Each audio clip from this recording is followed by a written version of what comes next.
Chapter 372. Inside the castle. Fatso said, "Boss, you'd better be careful. Those three old things shouldn't be good people either." Qin Feiyang nodded and threw down a top-grade healing pill. From the previous conversation, he could already tell that the three of them were all old foxes. Indeed, he had to be careful. Outside, the old patriarch landed in the deep pit and said with a smile, "The three of you, please calm down. As long as we work together, it won't be difficult to get rid of this kid." The burly man turned to look at him and said, "He's always hiding like this. How can we get rid of him? Keep wasting time like this? He can hide for a while, but he can't hide forever. Sooner or later, he will come out. How about this? After this matter is done, this old man will give each of you 200,000 battle chi pills." The old patriarch laughed. The three leaders looked at each other, and their faces were full of smiles. They cupped their hands and said, "Thank you, old patriarch." After saying that, they quietly moved closer to the old patriarch. The old patriarch smiled and said, "We're all on the same side. Why are you so polite? Besides, the one who should thank you should be me." Haha, the three of them laughed out loud. But suddenly, the three of them attacked at the same time, their battle chi surging. The burly man suddenly punched him in the chest. The old woman and old man Snakeskin also slapped him on the back. "Ah!" The old patriarch immediately screamed, blood spurting out of his mouth. This sudden turn of events left the old patriarch completely dumbfounded. The burly man sneered and took the opportunity to punch the old patriarch's head. Boom!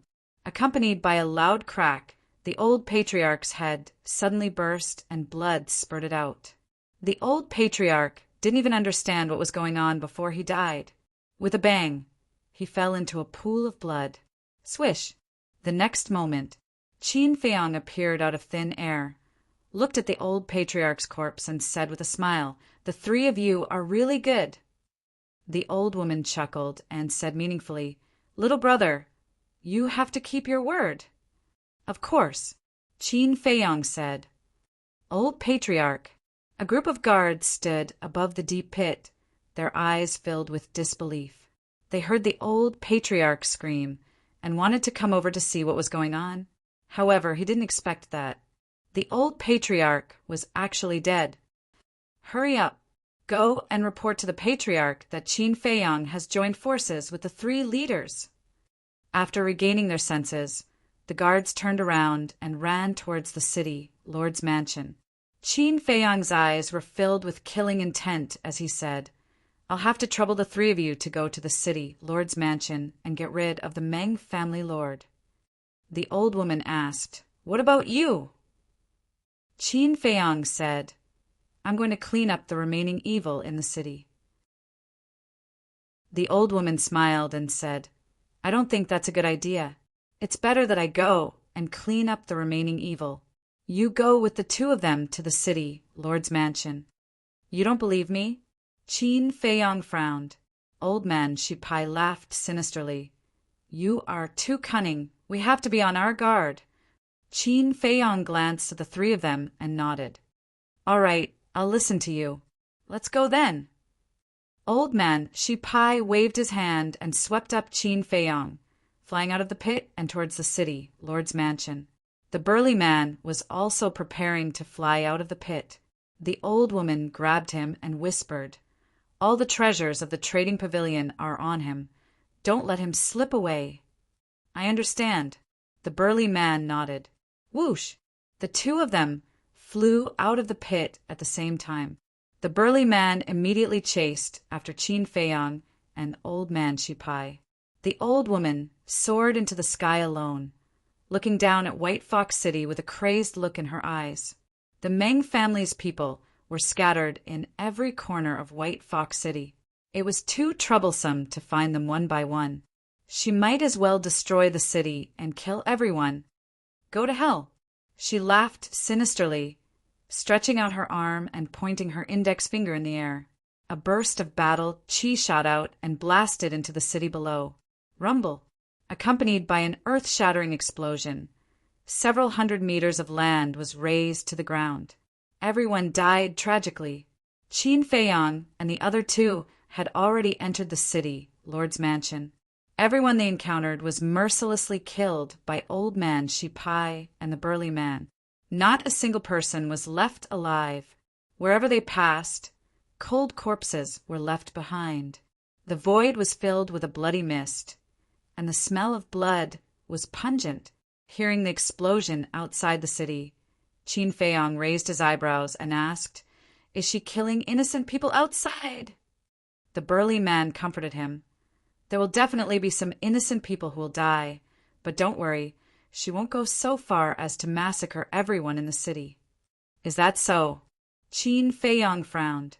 The burly man sneered, looking at Old Man Shi Pai, and said, "You take him to the Meng family, Lord. I will kill everyone in the city, Lord's mansion." "Okay." Old Man Shi Pai nodded. "Haha, die for me." The burly man turned in the air and waved his hand. A burst of battle chi appeared and turned into countless dazzling arrows, shooting down. One by one, the guards and maids fell to the ground. Miserable screams were endless. What's going on?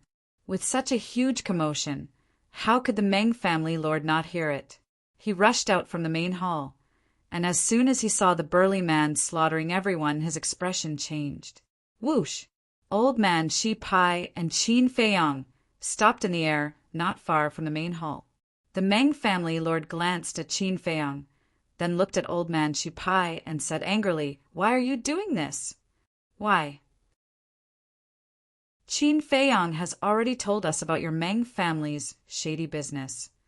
Your Meng family even dares to scheme against our three tribes. You're really courting death. Today will be the end of your Meng family." Old Man Shi Pai said with a sinister smile. The Meng family lord's body trembled. His eyes turned to Qin Feiyang and said, "Little bastard, I will kill you." Qin Feiyang said, "The old family lord is dead. What do you have to kill me?" "What? Father is dead." The Meng family lord was stunned. Right at this moment, Old Man Shi Pai pointed at the main hall. A stream of battle chi shot out from his fingertip and blasted into the main hall like lightning. Rumble! The main hall was instantly destroyed. A frightening wave of destructive energy swept out in all directions. Everything in the surroundings was crushed into powder. "Bastard! You're going against my Meng family. You're all going to die." Seeing the scene, the Meng family lord gritted his teeth. He clapped his hand in the air, and his battle chi surged, instantly turning into a giant hand that covered the sky, slapping toward Qin Feiyang and Old Man Shi Pai. "You're just an ant. How high can you jump?" Old Man Shi Pai said disdainfully. He pointed his finger in the air. A stream of battle chi went against the flow and easily shattered the giant hand. Puff! The Meng family lord spat out a mouthful of blood. Without the old master, the Meng family is just a bunch of mobs. Old Man Shi Pai's face was full of contempt. He stretched out his hand in the air, and his battle chi turned into a giant wave that covered the sky and the sun, rushing toward the Meng family lord. The Meng family lord's pupils constricted. However, he was not afraid at all. Even without the old master, the Meng family is not something people like you can offend. Right at this moment, a sullen voice sounded. Whoosh! Following that, a white figure rushed out from the dust below and landed in front of the Meng family lord. It was a middle-aged woman. She was wearing a mink fur coat, and her long black hair was tied up high, looking graceful and luxurious. In her arms, she was holding an unconscious young woman, Meng Tong. She turned around and handed Meng Tong to the Meng family lord. Then, she raised her head and looked at the roaring battle chi.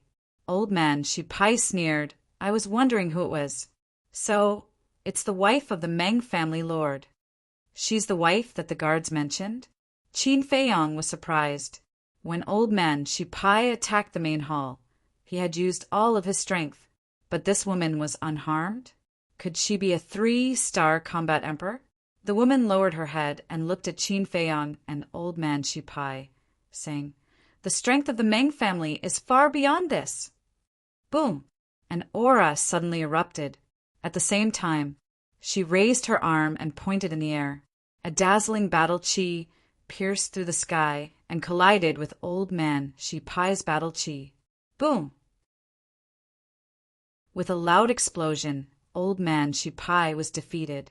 His battle chi was instantly destroyed, and he spurted out a mouthful of blood. So strong! Qin Feiyang's pupils constricted. He had seriously underestimated the strength of this woman.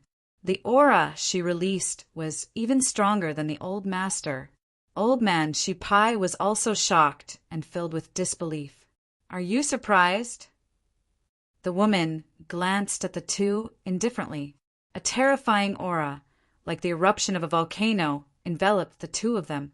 The burly man and the old woman in the distance sensed the situation here, and their eyes were filled with bewilderment. Whoosh! The two turned into a ray of light and quickly flew over. She is a 4-star combat emperor. At this moment, Old Man Shi Pai was completely stunned by the strength of the middle-aged woman. "Don't you know her? Why don't you know her strength?" Qin Feiyang frowned. "I have indeed met her once, but at that time, she deliberately concealed her aura." Old Man Shi Pai was furious. He didn't expect the Meng family to be hiding such an expert. Strange. Why would she conceal her aura? Qin Feiyang mumbled to himself. What was even stranger was that when he held Meng Tong hostage in the trading pavilion, this woman didn't appear. One had to know. As a mother, she would definitely be anxious if she knew her daughter was in danger. Wasn't this person too calm? Was she not her biological daughter? The Meng family lord's eyes were cold as he said in a low voice, "Madam, don't talk nonsense with them. Quickly kill them." Sky-destroying finger. The middle-aged woman raised her hand and pointed in the air. Battle chi poured out like a torrent. In an instant, it condensed into a giant finger that was more than 30 meters long. "Destroy!" As she spoke coldly, the giant finger trembled in the void, releasing a world-destroying aura that blasted toward Qin Feiyang and Qin Yu. "Qin Feiyang, we are no match for her. Quickly take me to hide." Old Man Shi Pai said in horror. Qin Feiyang's eyes flashed as he went to the ancient castle alone. Bringing this old man into the ancient castle was like inviting a wolf into the house. He wouldn't do such a stupid thing. "Damn little bastard." Old Man Shi Pai cursed angrily. Without any hesitation, he turned around and began to flee. At this moment, the old woman and the burly man rushed over. When he saw the huge finger and the middle-aged woman's cultivation, his expression abruptly changed. He turned around in the air and began to flee without looking back. "Help me. Her speed is much faster than us. If we don't kill her, we can't leave White Fox City alive." Chapter 373. Heard of it. The old woman and the burly man had a trace of hostility in their eyes.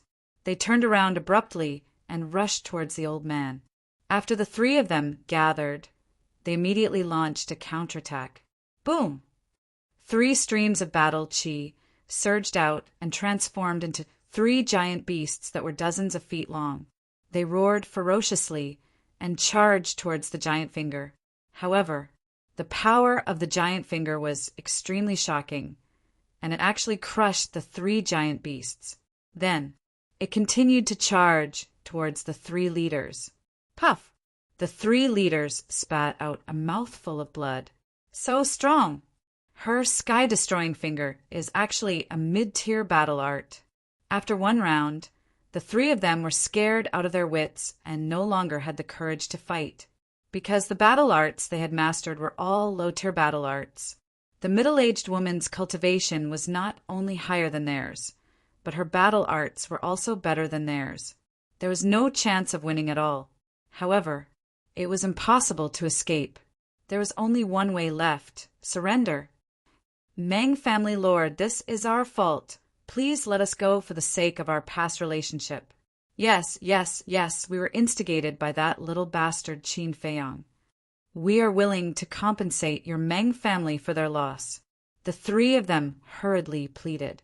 The Meng family lord shouted, Can you afford to compensate for my father's death? But at this moment, the middle-aged woman waved her hand, and the giant finger collapsed with a bang. The Meng family lord frowned and said, Madam, why are you doing this? The middle-aged woman said, If we kill them, the old family head won't come back to life. It's better to leave them alive and use them for us. The Meng family lord hesitated for a moment and nodded. All right, I'll listen to Madam. Thank you for not killing us, Madam. The three leaders were also overjoyed and bowed to thank her. The middle-aged woman said, From today onwards, your three tribes will join my Meng family. What? Impossible. Our three tribes are the most powerful tribes in this area. If we join your Meng family, won't we become the laughingstock of the world? Madam, please change the condition. The three leaders said. The middle-aged woman said coldly, Die, or join my Meng family. I'll give you 3 breaths of time to choose. 1, 2, 3. 3 breaths passed quickly, but to the three leaders, these 3 breaths were simply torture. It seems that you have chosen death. The middle-aged woman's eyes turned cold. Wait, we agree to merge with the Meng clan. The 3 of them hurriedly said. The middle-aged woman said, At least you know what's good for you. Come in front of me. The 3 leaders looked at each other, their hearts filled with helplessness and anger. They flew in front of the middle-aged woman and cupped their hands. Madam, what are your orders? The middle-aged woman didn't say anything. She placed her hands in front of her chest and formed a seal with her fingers. Whong! Suddenly, 3 pentagrams the size of a baby's palm flew out from her hands. They were majestic and generous, emitting a kind of obscure aura. Whoosh! Following closely, the 3 pentagrams merged into the heads of the 3 chiefs. The 3 of them turned pale and shouted in anger, What did you do to us? This is an enslavement seal. The enslavement seal will fuse with your bloodline. From now on, you are my slaves. You have to obey my every order unconditionally. Otherwise, I don't need to do anything. With just a thought, your bodies will explode and die. The middle-aged woman said, What? It's actually an enslavement seal. The 3 leaders' bodies and minds trembled, their eyes filled with despair. Inside the ancient castle, Fatso asked doubtfully, Boss, what is an enslavement seal? I'm not sure either. Qin Feiyang shook his head. But from the sound of it, this enslavement seal should be a kind of battle art to control people. What do we do now? Wolf King asked. A wise man knows better than to fight when the odds are against him. Retreat first, the pangolin beast said. Qin Feiyang frowned.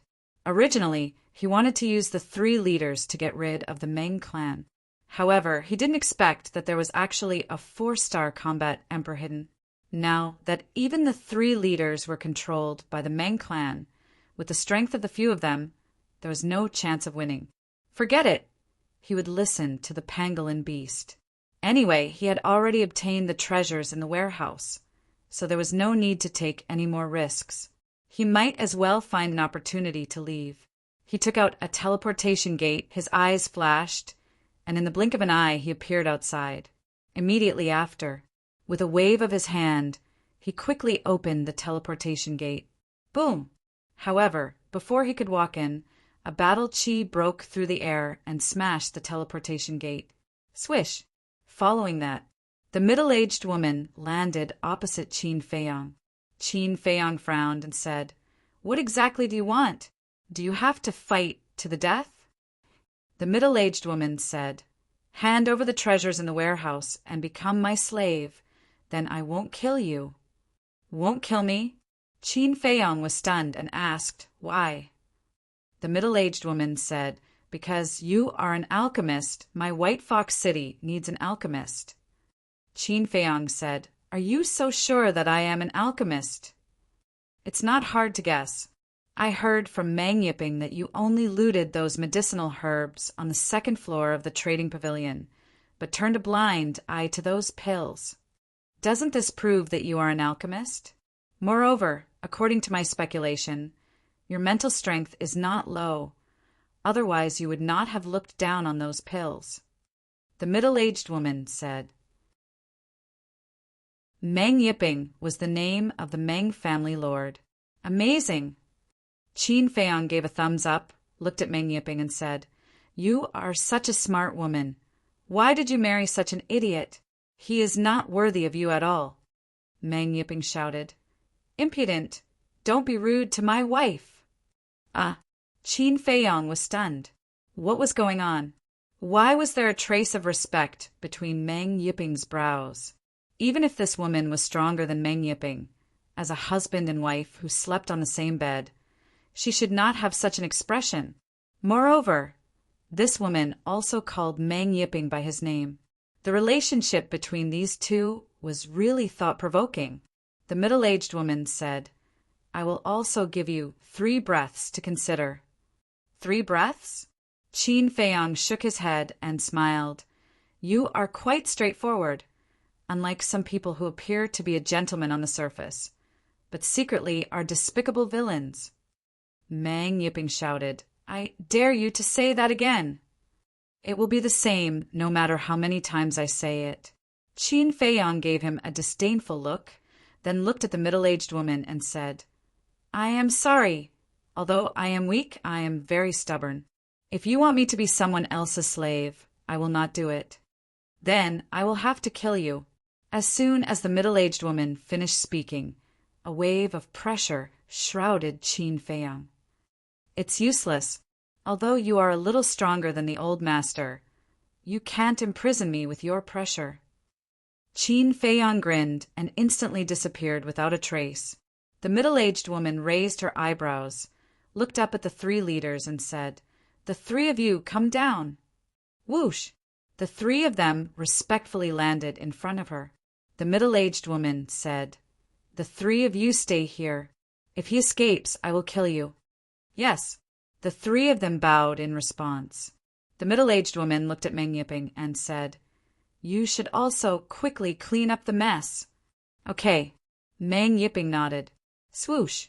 After the middle-aged woman finished speaking, she rose into the air and disappeared into a large hall not far away.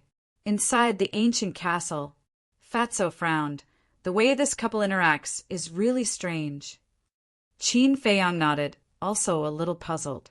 Lu Hong suddenly opened her eyes and said, Have you ever thought that maybe we have misunderstood and they are actually not husband and wife? That's impossible. If they are not husband and wife, why would Mang Yipping call her madam? Moreover, if they are really not husband and wife, when boss said that Mang Yipping is not worthy of her, she should have denied it. But she didn't deny it. Fatso said. Lu Hong said, Then is it possible that she wants to use Mang Yipping to hide her identity? Hide her identity? Qin Feiyang and Fatso looked at each other and frowned slightly. In addition, the title madam is not an exclusive title between husband and wife. It can also be a form of respect. For example, when manager Li Ji in Yen City called Luo Chenxue, didn't he also call her madam? Lu Hong said again, That's right. Why didn't I think of that? Her words woke them up from their dreams.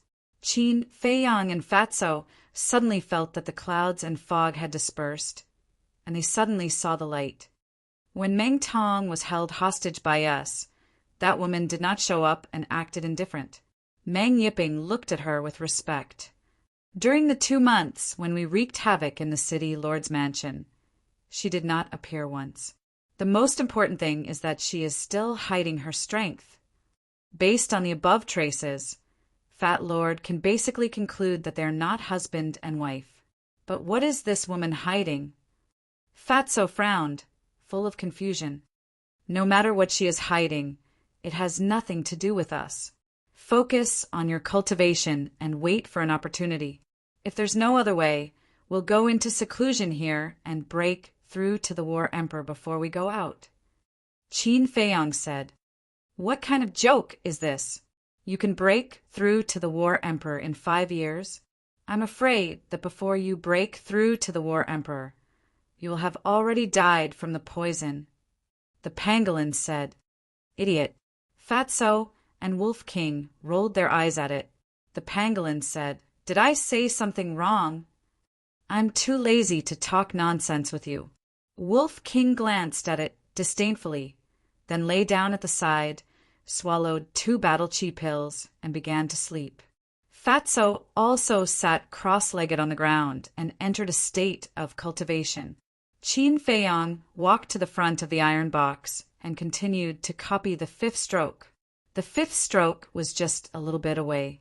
He estimated that he would be able to copy it successfully in less than 10 days. The pangolin looked at Wolf King and Fatso, then looked at Qin Feiyang and said angrily, "I say, can you guys stop keeping me in suspense? We have all opened the 3rd level of the Gate of Potential, and we also have the highest grade battle chi pill. In at most 2 years, we will all be able to step into the War Emperor." Lu Hong said with a smile, then closed his eyes and began to cultivate. Gate of Potential. The pangolin was dumbstruck. Last time in the Butterfly Valley, when the ugly old woman asked Qin Feiyang to take off his clothes, the pangolin was still unconscious. So, only now did it know that Qin Feiyang and the others had actually opened the legendary Gate of Potential. Its eyes immediately flickered. Opening the Gate of Potential was not an ordinary difficulty. However, Qin Feiyang, Fatso, Ruffian Wolf, and Lu Hong had all broken through the shackles and even opened the 3rd level. This was definitely not a coincidence. Could it be that this Qin Feiyang had some treasure on him that could open the Gate of Potential? When it thought of this, it became extremely excited. It eagerly ran to Qin Feiyang's side and said with a flattering smile, "Brother Qin, are you free? How about we discuss it? Brother Qin." Qin Feiyang's face twitched. Goosebumps appeared all over his body, and he angrily said, "I'm not free, don't disturb me." The pangolin resentfully retreated to the side, but he was unwilling. He then ran to look for Wolf King, but Wolf King ignored him. So he went to look for Fatso. Seeing that Fatso also ignored him, he went to look for Lu Hong. Lu Hong was kind enough to say that when it broke through to the 9-star Battle King, it would look for Qin Feiyang to ask for a few potential pills. It was immediately overjoyed and began to cultivate in seclusion.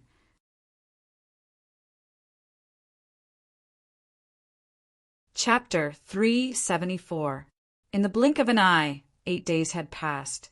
Qin Feiyang had finally finished the 5th stroke, and his cultivation had broken through to the 6-star Battle King realm. However, Wolf King had already stepped into the 6-star Battle King realm a few days ago. This astonishing speed made Qin Feiyang unable to help but believe that this fellow might really be a godwolf that had been taught by an expert. As for Fatso, he was still stuck at the 3-star Battle King realm, and it would take him a few more days to break through. The 3 leaders had been guarding outside, and they were unable to leave. Qin Feiyang was not in a hurry, and he continued to copy the 6th stroke. All this while trouble had been knocking on his door, and he had not been able to cultivate properly. Therefore, he might as well take advantage of this rare opportunity to improve his strength. In a certain hall, a middle-aged woman was sitting on a praying mat with her eyes closed. "Dong dong!" Someone knocked on the door. "Come in." The middle-aged woman opened her eyes. The door was pushed open, and Meng Yiping walked in. He bowed and said, "Greetings, madam." The middle-aged woman asked, "How is your daughter?" Meng Yiping said, "Thank you for your concern, madam. Tongra is fine now." "What about Qin Feiyang?" the middle-aged woman asked. "He hasn't shown up yet, so he must be determined to drag this out with us." At the mention of Qin Feiyang, Meng Yiping's face was filled with hatred. The middle-aged woman frowned and asked, Are you blaming me for not killing the 3 leaders to avenge the old master? I wouldn't dare. Meng, yipping, hurriedly shook his head. The middle-aged woman looked at him deeply, then waved her hand and said, You may leave. Inform me immediately if anything happens. This subordinate will take his leave. Meng Yipping cupped his hands, then turned around and left. There's one more thing you have to pay attention to. Qin Feiyang's mind is not simple. Don't let him find out about our relationship, the middle-aged woman warned. Understood. Meng Yipping nodded and quickly left the room, closing the door behind him. The middle-aged woman looked at the tightly shut door, and after a moment of daze, she quickly formed a seal with her hands, and an enslavement seal appeared. Next, the enslavement seal rose into the air and floated in front of her. Everything I once had was destroyed because of you. From now on, I will use you to unify this continent and become the only emperor in this world. She looked at the enslavement seal with an indescribable light in her eyes. In the capital city of the spiritual state, in the resting room of the precious treasure pavilion, a woman in colorful clothes sat alone beside the tea table, muttering to herself. A moment later, Yin Yuanming hurriedly walked into the lounge and asked, Pavilion Master, why did you call me here in such a hurry? The multicolor-clothed woman asked, Have you contacted Qin Feiyang? Yin Yuanming shook his head. It's been so long. Why is there still no news? Is he dead? The multicolor-clothed woman frowned. Indeed, some people are saying that he might already be dead. But I don't believe that kid is dead. He must be fooling around somewhere. Yin Yuanming pursed his lips. Then, do you think we should continue to ban the Lu clan? During this period of time, old monster Lu has been bothering me every day. If it weren't for the manor head, I wouldn't have been able to hold on any longer. The multicolor-clothed woman was somewhat annoyed. Yin Yuanming pondered for a moment and said, Let's lift it for the time being. We'll discuss it again when Qin Feiyang returns. The multicolor-clothed woman said, All right, give the order later to lift the ban on the Lu clan. All right. Yin Yuanming nodded and left with a bow. Holy Palace, Lu Yen's residence. Lu Yun sat in the pavilion with Yan Nanshan standing beside him. Lu Yun asked, Has Qin Feiyang contacted you? No. I've sent him a message every few days, but it's like a stone sinking into the sea. There's no response. Yan Nanshan's face was filled with worry. Is he really dead? Lu Yun frowned. Yan Nanshan said, That's impossible. With his abilities, no one can kill him. That might not be the case. The Lu clan and the Dong clan both want to get rid of him. I'm just worried that the old monsters of these 2 clans will assassinate him without anyone noticing. Lu Yun said. Yan Nanshan's heart sank. It might really be possible, because if someone else had sent a message to Qin Feiyang, it would have been normal for Qin Feiyang to not respond. However, with his relationship with Qin Feiyang, no matter how busy Qin Feiyang was, he would still take the time to respond and inform him that he was safe. Lu Yun said, Yan Nanshan, why don't you go outside the city and see if there are any clues? You can also go to the Lu clan and the Dong clan to sound them out. All right. Yan Nanshan nodded and transformed into a stream of light that tore through the sky. At the same time, Holy Palace on a certain mountain peak, a beautiful figure stood in the wind. Her white clothes fluttered as her black hair danced in the wind. She was like a fairy from the 9 heavens who wanted to ride the wind. Feiyang, where did you go? She gazed at the distant horizon, her clear eyes filled with worry that could not be dispelled. She was none other than Ren Wushuang. Some people were worried about Qin Feiyang's disappearance, while others were happy. People like Xiao Hong and Dong Qing, who had a grudge against Qin Feiyang, naturally hoped that Qin Feiyang would really die outside and never return. The Forgotten Land. Time passed day by day. Qin Feiyang was already halfway through the 6th stroke.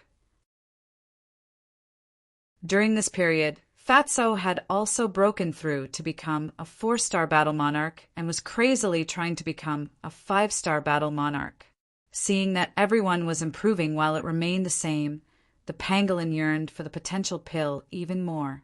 This king must work hard. With them as my goal. No, this king must surpass them. Sooner or later, this king will ride on the back of a ruffian wolf. It secretly swore, Qin Feiyang, master wants to talk to you. If you hear him, come out immediately. A few days later, the burly man's voice sounded in the ancient castle. However, Qin Feiyang ignored him. Tell him that there's no point in wasting time like this. The sooner he surrenders to me, the sooner he can live a carefree life. After the burly man returned to report to the middle-aged woman, the middle-aged woman snorted coldly. However, when the burly man conveyed the message to Qin Feiyang still ignored him. Time flew by. On this day, the 6th stroke was completed. Qin Feiyang's cultivation once again welcomed a breakthrough. 7-star battle monarch. He finally retracted his arm and closed the 6-word divine formula, because the battle chi pills were almost exhausted. It was time to start refining pills. And this time, it took him a total of 50 days to complete the 6th stroke. Carefully calculating, it had been more than 4 months since he entered the Forgotten Land. Yan Nanshan and Run Wushuang must be worried. Qin Feiyang remembered the time very clearly, because he had to take a drop of transparent liquid every other month. Including the drop he took in the Butterfly Valley, he had taken 4 drops now. Phew! He let out a long breath and turned to look at Wolf King. This bastard had already stepped into the 7-star battle monarch half a month ago. He estimated that when he refined the pills, he would break through again. Freak! Qin Feiyang muttered, threw away all distracting thoughts, and began to refine the battle chi pills. This time, he refined for more than 20 days in a row. He didn't stop until his mental strength was exhausted. In total, he refined more than 200,000 pills. On average, he could refine 1 pill every 10 breaths. Even in the entire holy sanctum, no one would dare to compare with him at this speed. Suddenly, his heart was caught off guard, and another sharp pain came. Coupled with the exhaustion of his mental strength, he directly somersaulted and fell to the ground with a bang. What's wrong? Fatso, Lu Hong, Wolf King, and the pangolin were all awakened. Qin Feiyang hurriedly took out a jade bottle and drank a drop of transparent liquid. Only then did the sharp pain disappear. This was the 5th drop, which meant that they had been in the Forgotten Land for 5 months. Phew! Qin Feiyang took a deep breath, got up, and said with a smile, It's just the black poison acting up. It's nothing serious. There's no need to cultivate anymore. Wolf King chuckled and suddenly jumped up. And just as he got up, his aura suddenly soared and instantly rushed to the 8-star battle monarch. Sure enough, he broke through. Qin Feiyang's face twitched. The pangolin roared, Damn, how can I live like this? In just 5 months, Wolf King soared from the 4-star battle monarch to the 8-star battle monarch. Qin Feiyang also raised his cultivation to the 7-star battle monarch. If he didn't refine pills and didn't have those troublesome matters, he would probably be an 8-star battle monarch by now. And Fatso, boom! When it looked at Fatso's cultivation had also broken through. He was a 5-star battle monarch. The pangolin was about to cry. When they first met, Fatso was only a 2-star battle monarch. Now, not only had he caught up with it, he had even surpassed it. A bunch of monsters. At this speed, they wouldn't need 5 years to break through to the Battle Emperor realm. I have to work hard. I have to open the door of potential. It roared and continued to cultivate. Qin Feiyang looked at it and couldn't help but find it funny.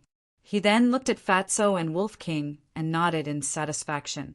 After this seclusion, their overall strength had increased several times. True enough, as long as they cultivated in seclusion, their cultivation speed would soar like a rocket. He believed that it wouldn't take long for a battle emperor to be born in this small team. Suddenly, Qin Feiyang seemed to have thought of something. He glanced at the ancient castle and asked, "Where's the cluster of pill fire and pill furnace that I collected?" "There with me." Lu Hong opened her eyes and took out a palm-sized iron box and a pill furnace from her Qinkuan bag. It was looted from the old patriarch's alchemy room. At that time, Qin Feiyang directly kept it in the ancient castle. Lu Hong was afraid that the pangolin would have other ideas, so she kept it. "You're too considerate." Qin Feiyang smiled. He grabbed the iron box with one hand and the pill furnace with the other, then turned around and walked to the altar. After placing the pill furnace beside the bronze pill furnace, he opened the iron box. A wave of heat immediately surged out from the iron box. The old patriarch was dead, so the pill fire was an ownerless item. Without an owner, the pill fire would automatically recover and release its original high temperature. However, the grade of this cluster of pill fire wasn't high. The high temperature was no longer a threat to Qin Feiyang and the others. However, the iron box that contained the pill fire surprised Qin Feiyang. Although the temperature of the pill fire wasn't high, it was still easy to melt iron. However, it had been more than 2 months since the old patriarch's death. In other words, the pill fire had recovered for more than 2 months. However, the outside of the iron box couldn't feel the slightest bit of heat. There was even a cold feeling. This iron box shouldn't be an ordinary item either. Qin Feiyang grabbed the iron box and looked at it curiously, but he didn't notice. The nether devil flame floating above the bronze pill furnace was also undergoing a change.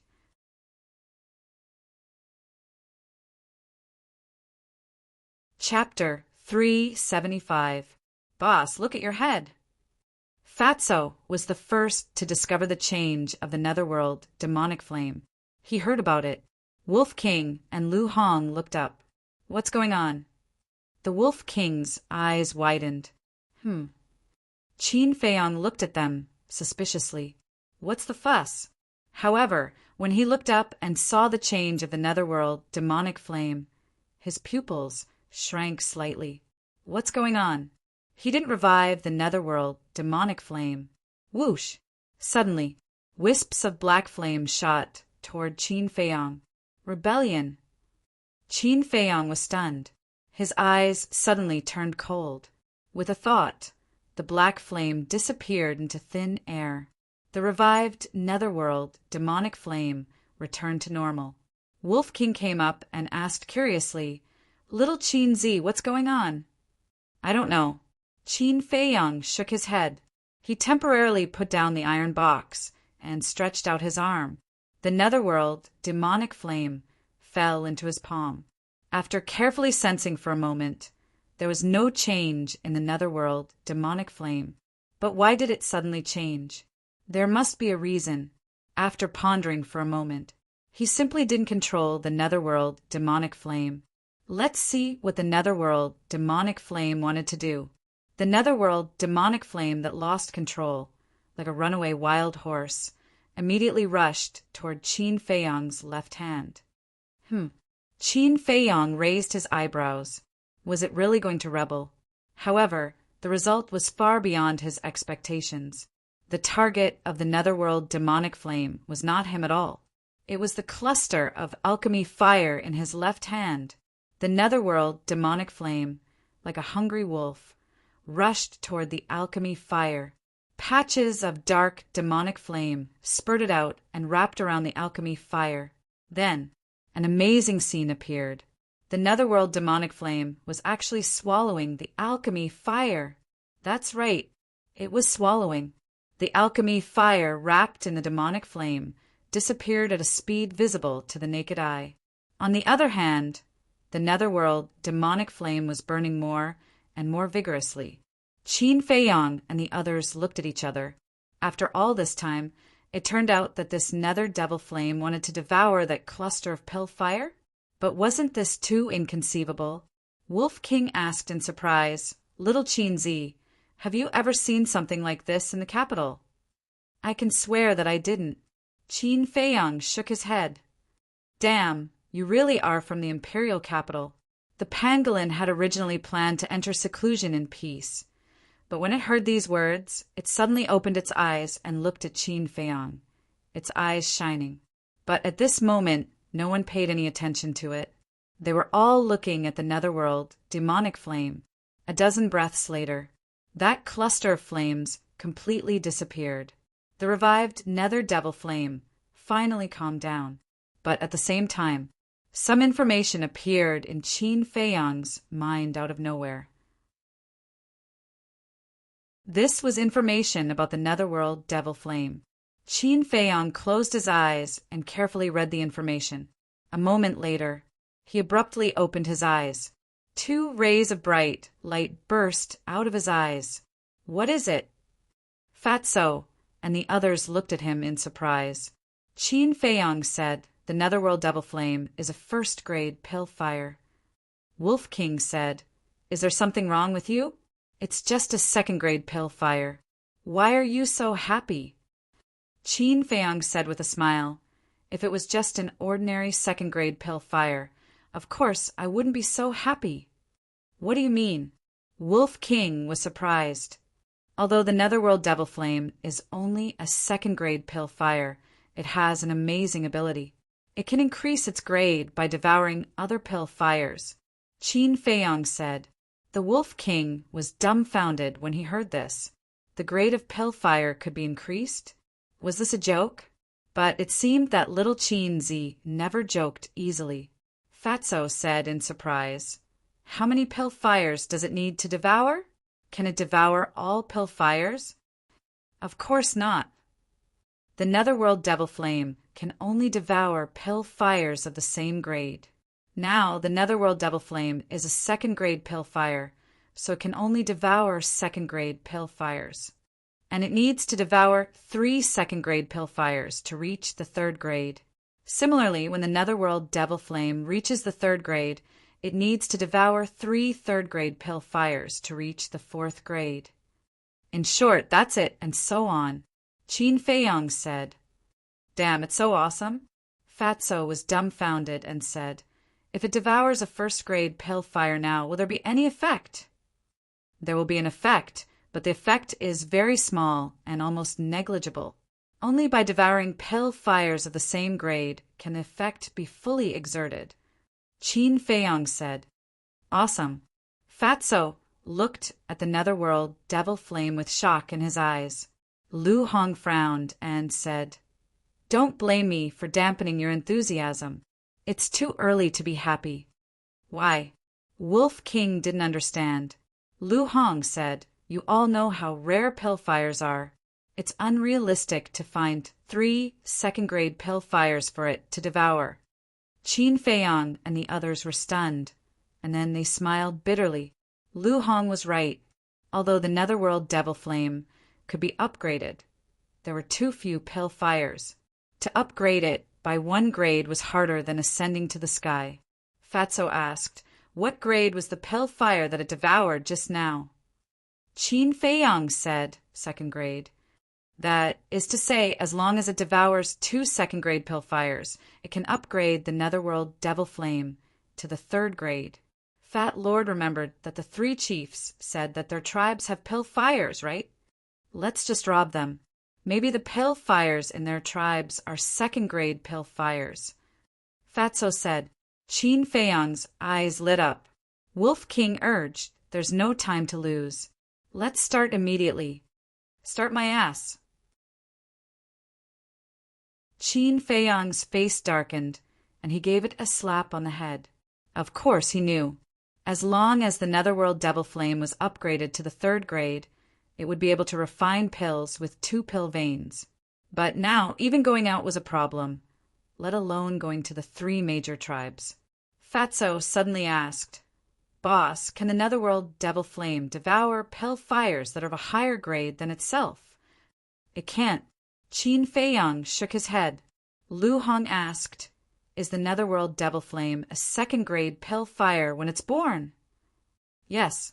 Qin Feiyang nodded. Lu Hong pursed her lips and smiled. It seems that Zuoin still doesn't know about this ability of the Netherworld Devil Flame. Otherwise, he would have killed you. He really doesn't know, because the Netherworld Devil Flame is very special. It needs to devour a pill of fire before it can be considered a true master. Only then will the information about the Netherworld Devil Flame appear in the mind. Let's not talk about it. Isn't that woman looking for me? I'll go out and talk to her. Qin Feiyong said. Lu Hong said, then you have to be careful. Qin Feiyong nodded, grabbed the iron box, looked at it curiously, and put it into his Qingquan bag. Swish! The next moment, he appeared outside. You still came out, and here I was wondering how capable you were. It turns out that you're just SOO. The three chiefs' eyes were cold. Qin Feiyong laughed. I'm not that capable, but at least I didn't become someone's watchdog. Who are you talking about? Old Snakeskin's eyes were cold. Qin Feiyong said lightly, I'm talking about whoever is in front of me. Bastard. Otherwise, because of your selfishness, we wouldn't be in this situation today. Little bastard, if it weren't for the master's order, I would kill you now. The three of them said coldly, I'm selfish? Ridiculous. Do you really think I don't know what you're thinking? If that woman didn't appear after the Meng family was eliminated, the next one to die would be me. Am I right? Qin Feiyong's eyes were full of mockery. The three chiefs' eyes were spitting fire. They couldn't wait to tear Qin Feiyong into pieces. Qin Feiyong said, Don't stare at me like that. I'm not interested in you, and you're not qualified to talk to me now. Take me to see your master. Just you wait. You'll die miserably sooner or later. The three of them smiled coldly, surrounding Qin Feiyong in the middle, and walked toward a hall. At the entrance of the hall, there were 10 guards.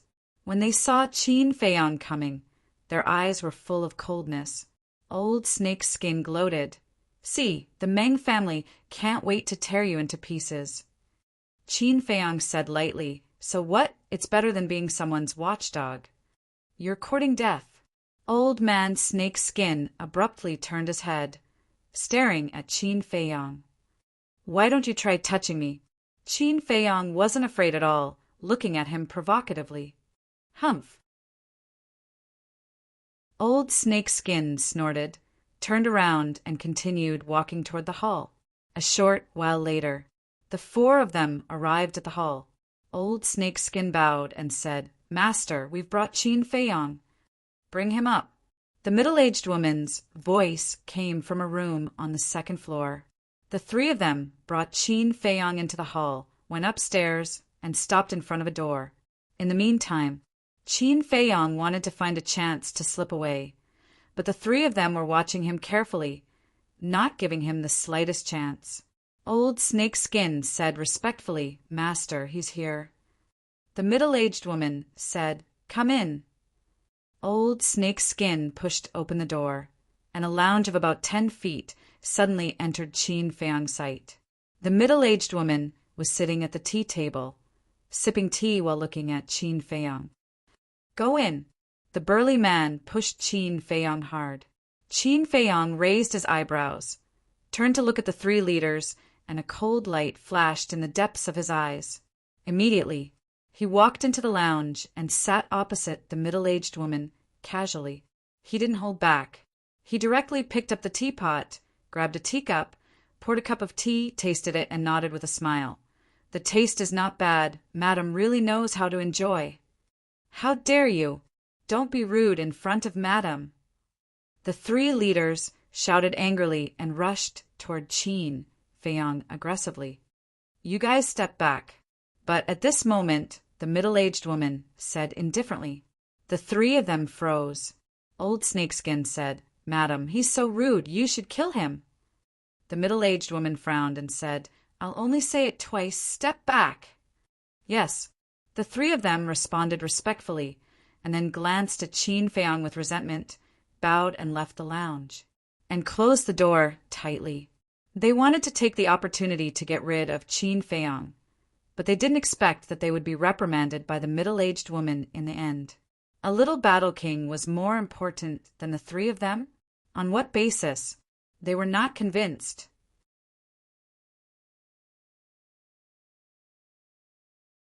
Chapter 376. In the lounge, there was dead silence. The middle-aged woman looked at Qin Feiyang with a strange light in her eyes. Breaking through to the 7-star Battle King so quickly, Qin Feiyang did not say anything and continued to drink his tea. A moment later, the middle-aged woman finally broke the silence and said with a faint smile, "You are very bold. Aren't you afraid that I will poison your tea?" Qin Feiyang said indifferently, "I'm not even afraid of the black demon poison, let alone other poisons." Black demon poison? The middle-aged woman was stunned and asked, "What kind of poison is that?" Qin Feiyang did not answer.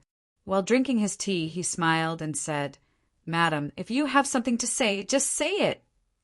The middle-aged woman pursed her lips and smiled, saying, "Become my subordinate, and I will guarantee you a lifetime of glory." Qin Feiyang was stunned. A mere 4-star battle emperor dared to say such words? He looked at the middle-aged woman and said, "Just you?" The middle-aged woman asked back, "Are you looking down on me?" Qin Feiyang said, "I don't deny it, but I'm very puzzled. Why do you want me to be your subordinate? Just because I know how to refine pills? No. What I'm interested in is your brain and your talent. In just a few months, you broke through to the 7-star Battle King. Your talent is unparalleled in the entire world." The middle-aged woman said, "Thank you for your compliment." Qin Feiyang smiled, nodded, and said, "Sure, teach me the slave seal, and I will be your subordinate." The middle-aged woman's eyes flashed, and she shook her head. "You should know that the battle art cannot be taught to others." "Then there's no other way. We can only announce the end of the negotiation." Qin Feiyang shrugged his shoulders. The middle-aged woman said, "Although I can't give you the slave seal, I can give you a perfect battle art." Perfect battle art. Qin Feiyang's eyes trembled, and he immediately became spirited. No, the sky-destroying finger that this person used was only an intermediate battle art. How could there be a perfect battle art? Moreover, if she really had a perfect battle art, why didn't she pass it on to the Meng family? Qin Feiyang calmed down and thought for a moment. The corner of his mouth pursed into a sneer. "Do you think I'm easy to fool?" "Seeing is believing, hearing is false. I'll let you experience it." The middle-aged woman flipped her hand, and a jade slip appeared out of thin air. Then she tossed it to Qin Feiyang. Qin Feiyang held it in his hand and looked at the middle-aged woman in surprise. Then he sank his consciousness into the jade slip. A message immediately flowed into his mind. Perfect battle art, void end tactics. There were a total of 4 moves. The first style, landslide. The second style, earth splitting. The third style, splitting sky. The fourth move, ruins of end. The power of the first move was equivalent to an inferior battle technique. And so on. The power of the fourth move was equivalent to a perfect battle art. Qin Feiyang was stunned. It was actually a perfect battle art. The middle-aged woman smiled faintly. "Do you believe me now?" Swoosh! Qin Feiyang took a deep breath of air and mocked. "Aren't you afraid that I'll run away with the void end tactics if you give it to me so easily?" The middle-aged woman smiled. "You're a smart man, and I believe that you won't do that. This also represents my sincerity. I like to deal with people who are sincere. However, it's definitely impossible for me to follow you. It's even more impossible for me to become your slave. However, we can work together." Qin Feiyang smiled as well. "Work together?" The middle-aged woman frowned. "I only work with people of value. Although you're talented, you're still too weak." "Value?" Qin Feiyang's eyes flickered. "If I'm wrong, you and Meng Yiping aren't husband and wife." The middle-aged woman's pupils constricted as she asked calmly, "How do you know?" "The way you interact with Meng Yiping is truly too strange. Therefore, I started discussing with my old buddies. The final conclusion was that the Meng family is merely a pawn in your hands. Qin Feiyong said. The middle-aged woman was stunned. There was a trace of disbelief in her eyes. Looking at your expression, our conclusion should be correct. It's just that I don't understand. What exactly are you hiding? Qin Feiyong was suspicious. Haha, the middle-aged woman laughed. I was afraid that you would see through it. I even specially told Meng, Yiping, to be more careful in the future. But I didn't expect that you've already seen through it. Your brain is indeed not simple. The middle-aged woman was full of praise. In the end, she shook her head and said, But it's still not enough to cooperate with me. Then what do you think is enough? Also, don't just talk about my value. I also want to see your value. If your value is not as high as mine, I won't bother to cooperate with you. Qin Feiyong was furious. He turned hostile on the spot. His talent and brain, although not invincible in the world, were absolutely rare among the younger generation. But this person actually said that it was not enough? Even a clay bodhisattva had anger, let alone a person of flesh and blood. Hearing these words, the middle-aged woman could not help but be stunned. He actually dared to doubt her value? This Brett really didn't know how much he was worth. She asked, How many companions do you have? Qin Feiyong said 4, including the pangolin beast. The middle-aged woman said, I can give each of you a perfect battle art. This is my value. Qin Feiyong's body stiffened. 1 for each of them. Could it be that, in the Forgotten Land, perfect battle arts were so common that the streets were filled with them? Who exactly was this person? With so many perfect battle arts, her identity was definitely not simple. The middle-aged woman said again, I can even give you auxiliary, perfect battle arts. Auxiliary battle arts. Qin Feiyong suddenly stood up. His eyes were filled with deep disbelief. Perfect auxiliary battle arts, even in the imperial capital, were unique. As far as he knew, only the current emperor had perfect auxiliary battle arts. Calm down. You must stay calm. Qin Feiyong returned to his seat and looked down at the jade slip in his hand. His eyes flickered. If this person really had perfect auxiliary battle arts, then her background must be very shocking. If he cooperated with her, it was undoubtedly asking a tiger for its skin, because he had no idea what this woman's motive was. However, the temptation of a perfect battle art was simply too great. There was no way to resist it. Taking a few deep breaths, Qin Feiyong raised his head and asked, Why don't you give the battle arts to the Meng family? The middle-aged woman said, Very simple. Their value is not enough. Giving it to them is purely a waste. This was a very reasonable explanation. However, Qin Feiyong read the middle-aged woman's ambition from this. This woman must be planning a big conspiracy? Qin Feiyong said, Wait a moment, I have to discuss with a few of my companions. Lend me this jade slip first. Go ahead. The middle-aged woman smiled.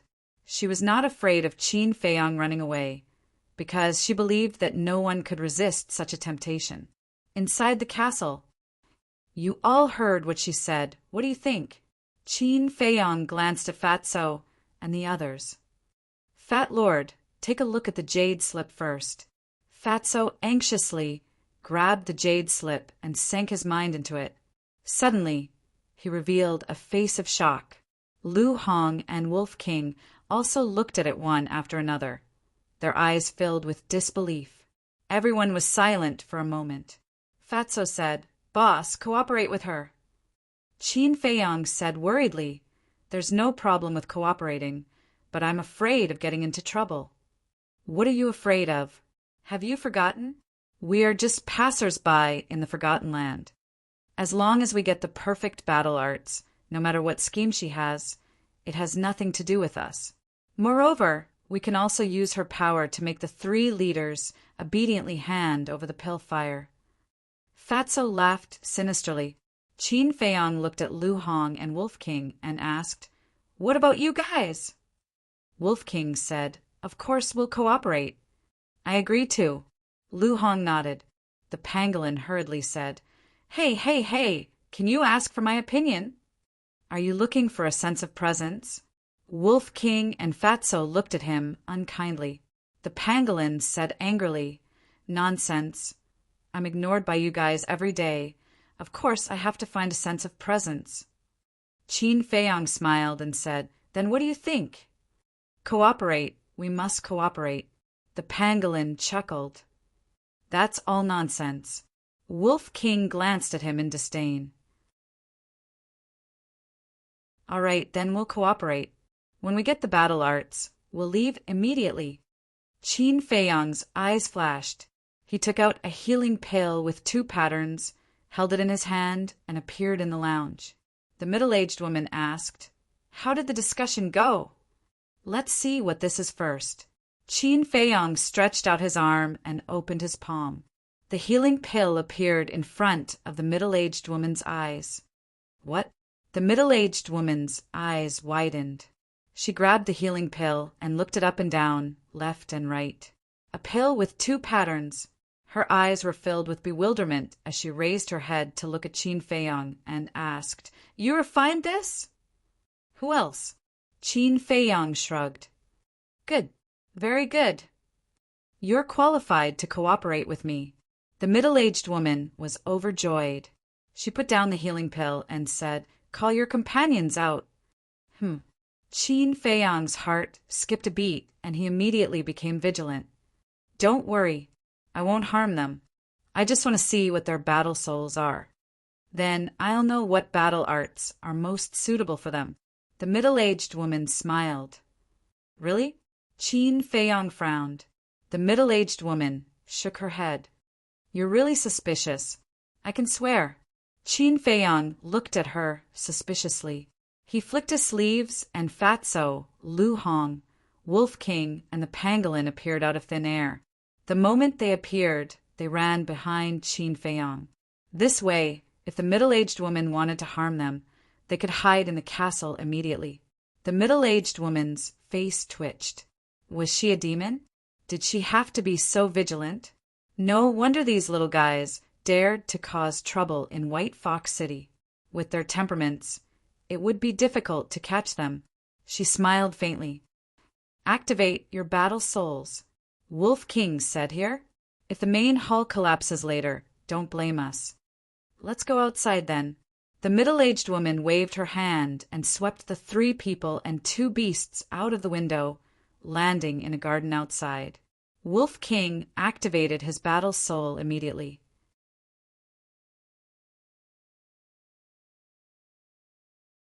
Chapter 377. What battle soul is this? The middle-aged woman raised her head and looked at the golden beast with a trace of doubt in her eyes. But she was more shocked, because the golden beast shadow gave her a very strong sense of oppression. Her eyes flashed as she lowered her head to look at Wolf King. "Have you cultivated any battle arts?" Wolf King was about to say no, but the middle-aged woman said again, "Tell me the truth, or I don't know how to arrange it." Wolf King thought for a while and said, truthfully, "I have cultivated a superior slaughter battle art." The middle-aged woman nodded and said, "I see, next." "Fat Lord first." Fatso took a step forward and laughed. "Boss, haven't you always wanted to know Fat Lord's battle soul?" Roar. Before he finished speaking, his whole body emitted a black light. Accompanied by a loud dragon roar, a huge monster appeared out of nowhere. It was a dragon. It was hundreds of meters long, and its body was covered with palm-sized scales. Its entire body was as black as ink, and the dragon's aura shook in all directions. Black Dragon. Qin Feiyang's eyes trembled. This damn Fatso had indeed activated his dragon soul, and it was an extremely rare black dragon soul. He could not help but look at Lu Hong. What battle soul did this little girl activate? Seeing Qin Feiyang looking at her, Lu Hong said with disappointment, "I haven't broken through to the 1-star Battle King level, so I can't summon my battle soul. Qin Feiyang frowned. The middle-aged woman was stunned and looked at Lu Hong. You haven't broken through to the Battle King level. How can you have a battle soul? Madam, you don't know. She had already broken through to the Battle King level, but she was harmed by a villain and took the spiritual disaster pill, causing her cultivation to be crippled. Qin Feiyang sighed. I see, but you don't have to worry. Even if her cultivation is crippled, her battle soul is still there. Once her cultivation recovers, she will naturally be able to summon it.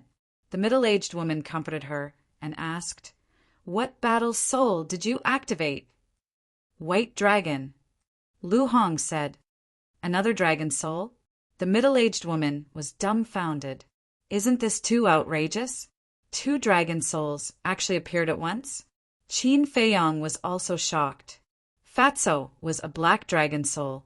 Lu Hong was the white dragon soul. He had a purple gold dragon soul. In other words, there were 3 dragon souls in this small team. As long as he grew up, he wouldn't have to worry about not getting his revenge. However, Qin Feiyang knew that this was all thanks to the first-generation emperor statue. Otherwise, it would have been impossible for Fatso and Luo Yinyang to activate their dragon souls. He might be able to activate other dragon souls. After all, the power of the emperor's bloodline flowed in his body. However, it was impossible for him to activate the purple gold dragon soul. Therefore, he was very grateful to the first emperor. Qin Feiyang, what fighting soul have you awakened?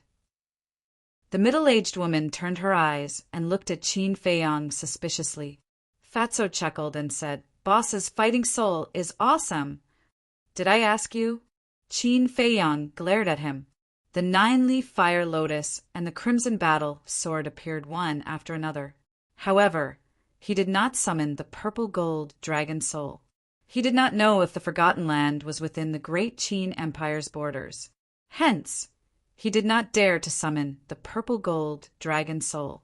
Even so, the middle-aged woman was still shocked. He had 2 fighting souls. This young fellow was a genius. What about you? The middle-aged woman looked at the pangolin again. The pangolin suddenly became awkward. He smiled sheepishly and said, I don't have a fighting soul. Just give me any battle technique. You don't have one? Qin Feiyang and the others were stunned. Isn't this fellow usually arrogant? Why doesn't he have a fighting soul? The middle-aged woman was stunned as well. She shook her head and said, If you don't have a fighting soul, it means you're not worth nurturing. The pangolin was taken aback. He asked suspiciously Are you an idiot? If you're not worth nurturing, I won't give you any battle techniques. Don't you know that? Wolf King looked at the pangolin disdainfully. A hint of schadenfreude could be seen in his eyes. You can't do this. The pangolin panicked and shouted, I have a fighting soul. You do?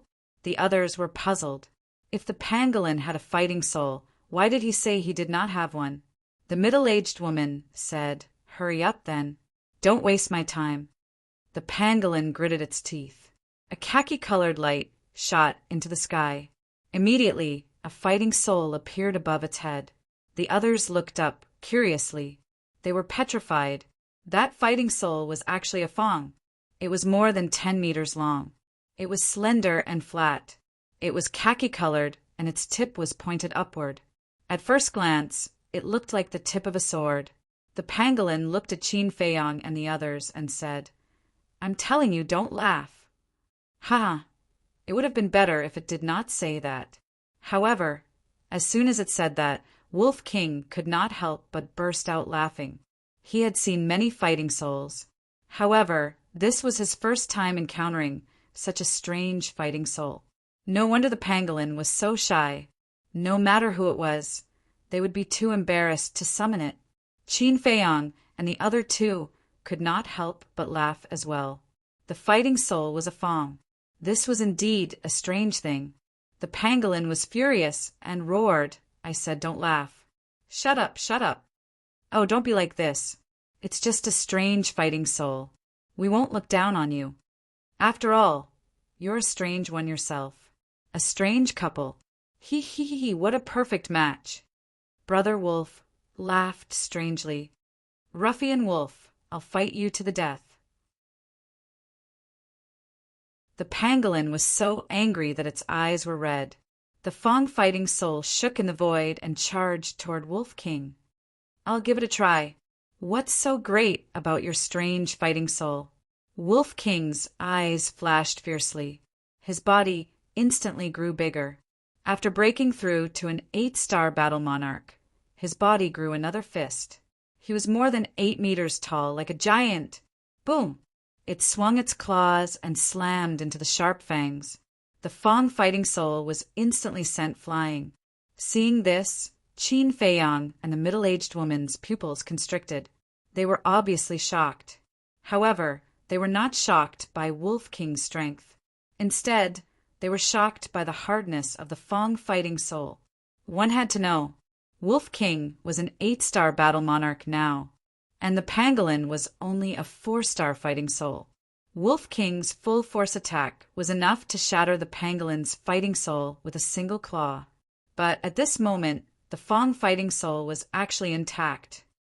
How is this possible? Suddenly, the Wolf King cried out in alarm. Everyone looked toward him and saw that the skin on his claw was lacerated and fresh blood was flowing. What? The Fong fighting soul actually broke through Wolf King's defense? At this moment, no one could laugh anymore. Although it looked a little ridiculous, its power was too powerful. Why did you hide such a powerful fighting soul? Because you're afraid of being laughed at? Qin Feiyang frowned.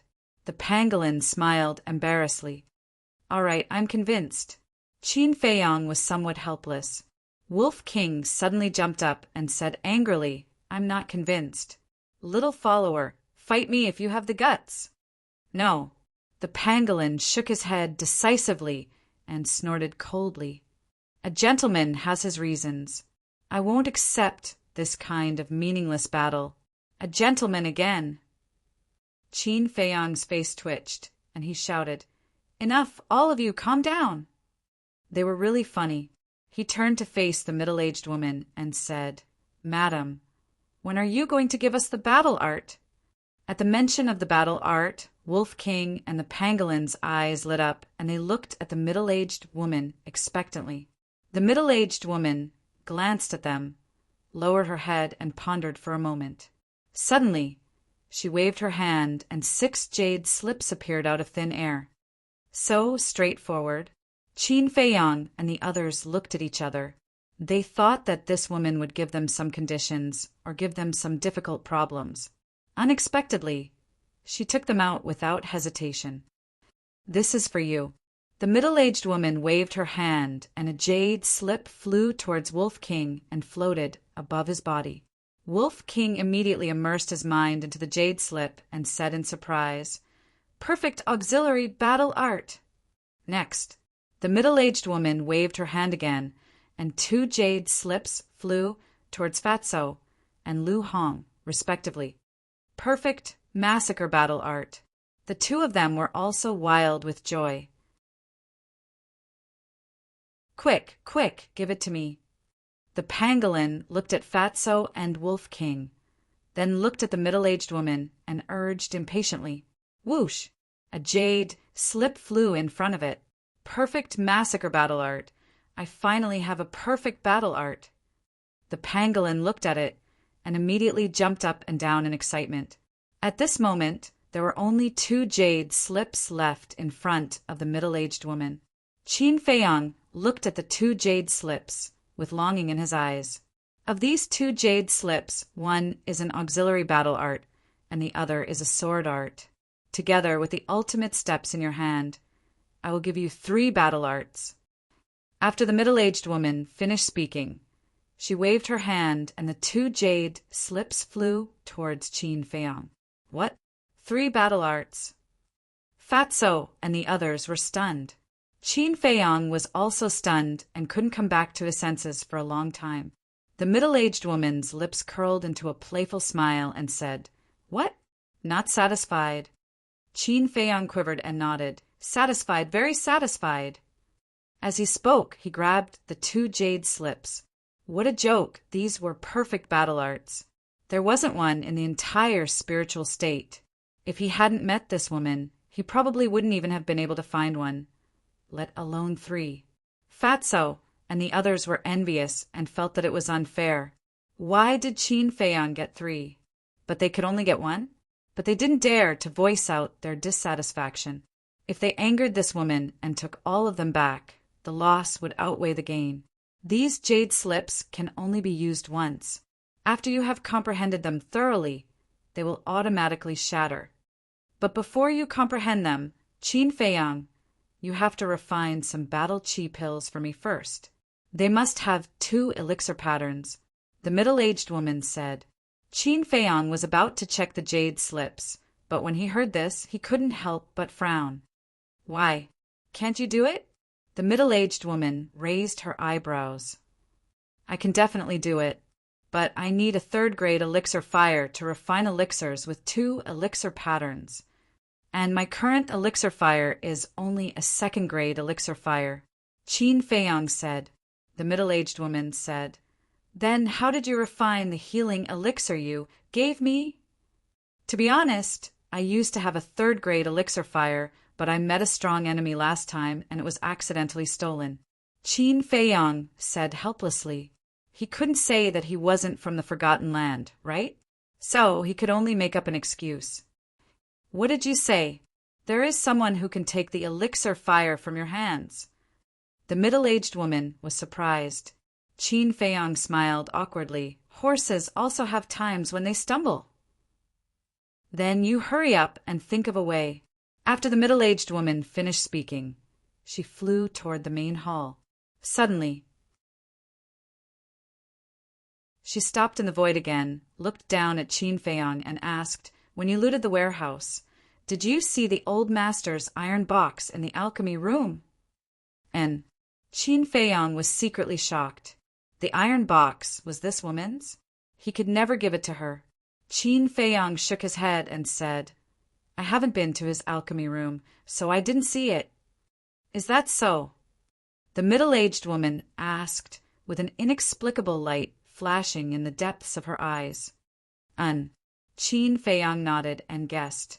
It may be buried under the ruins, or I'll let the pangolin beast drill into the ground to look for it. No need. Anyway, it's not something precious. It's fine if it's gone.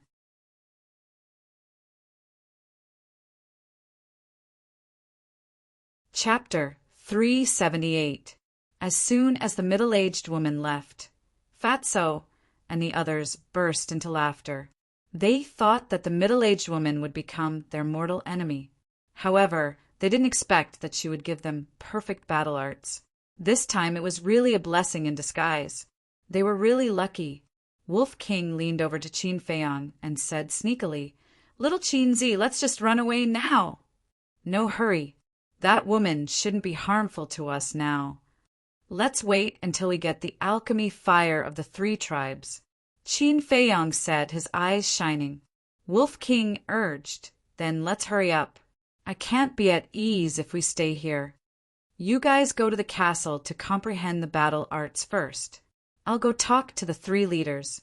Qin Feiyang waved his hand and sent Fatso and the others to the castle. Then he walked towards the gate of the main hall. At the same time, his mind sank into the 2 jade slips. 2 pieces of information suddenly flowed into his mind.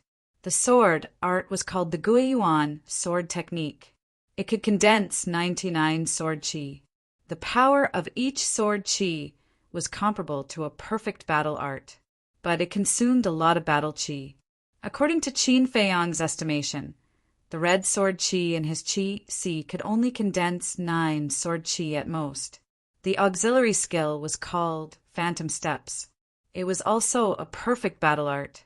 Every step would leave an illusion, which could confuse the opponent's eyes. In actual combat, it could play a key role. After a while, Qin Feiyang withdrew his mind and put away the 3 jade slips. Phantom Steps, Void Returning Technique, Guiyuan Sword Technique. He didn't expect to get 3 perfect battle arts on this trip. It was really like the old saying, the world was unpredictable. Originally, he still hated that ugly old woman, but now he also had a trace of gratitude in his heart. If it weren't for the ugly old woman who forced him to come to the Forgotten Land, how could he have encountered such an opportunity? Soon, Qin Feiyang came to the front gate of the main hall. The 3 leaders were standing respectfully outside the gate. When the guards looked at them, their eyes were full of gloating. Cough! Qin Feiyang glanced at them and coughed dryly. Immediately, everyone raised their heads and looked at him with cold eyes. Qin Feiyang smiled faintly and said, "Now that we're on the same side, there's no need to be so hostile." "Who's on your side?" The 3 leaders and the group of guards glared at each other. Qin Feiyang shook his head and directly ignored him. He walked up to the 3 leaders and said with a smile, "I would like to ask for your help." Old Man Snakeskin said sternly, "If you have something to say, then say it."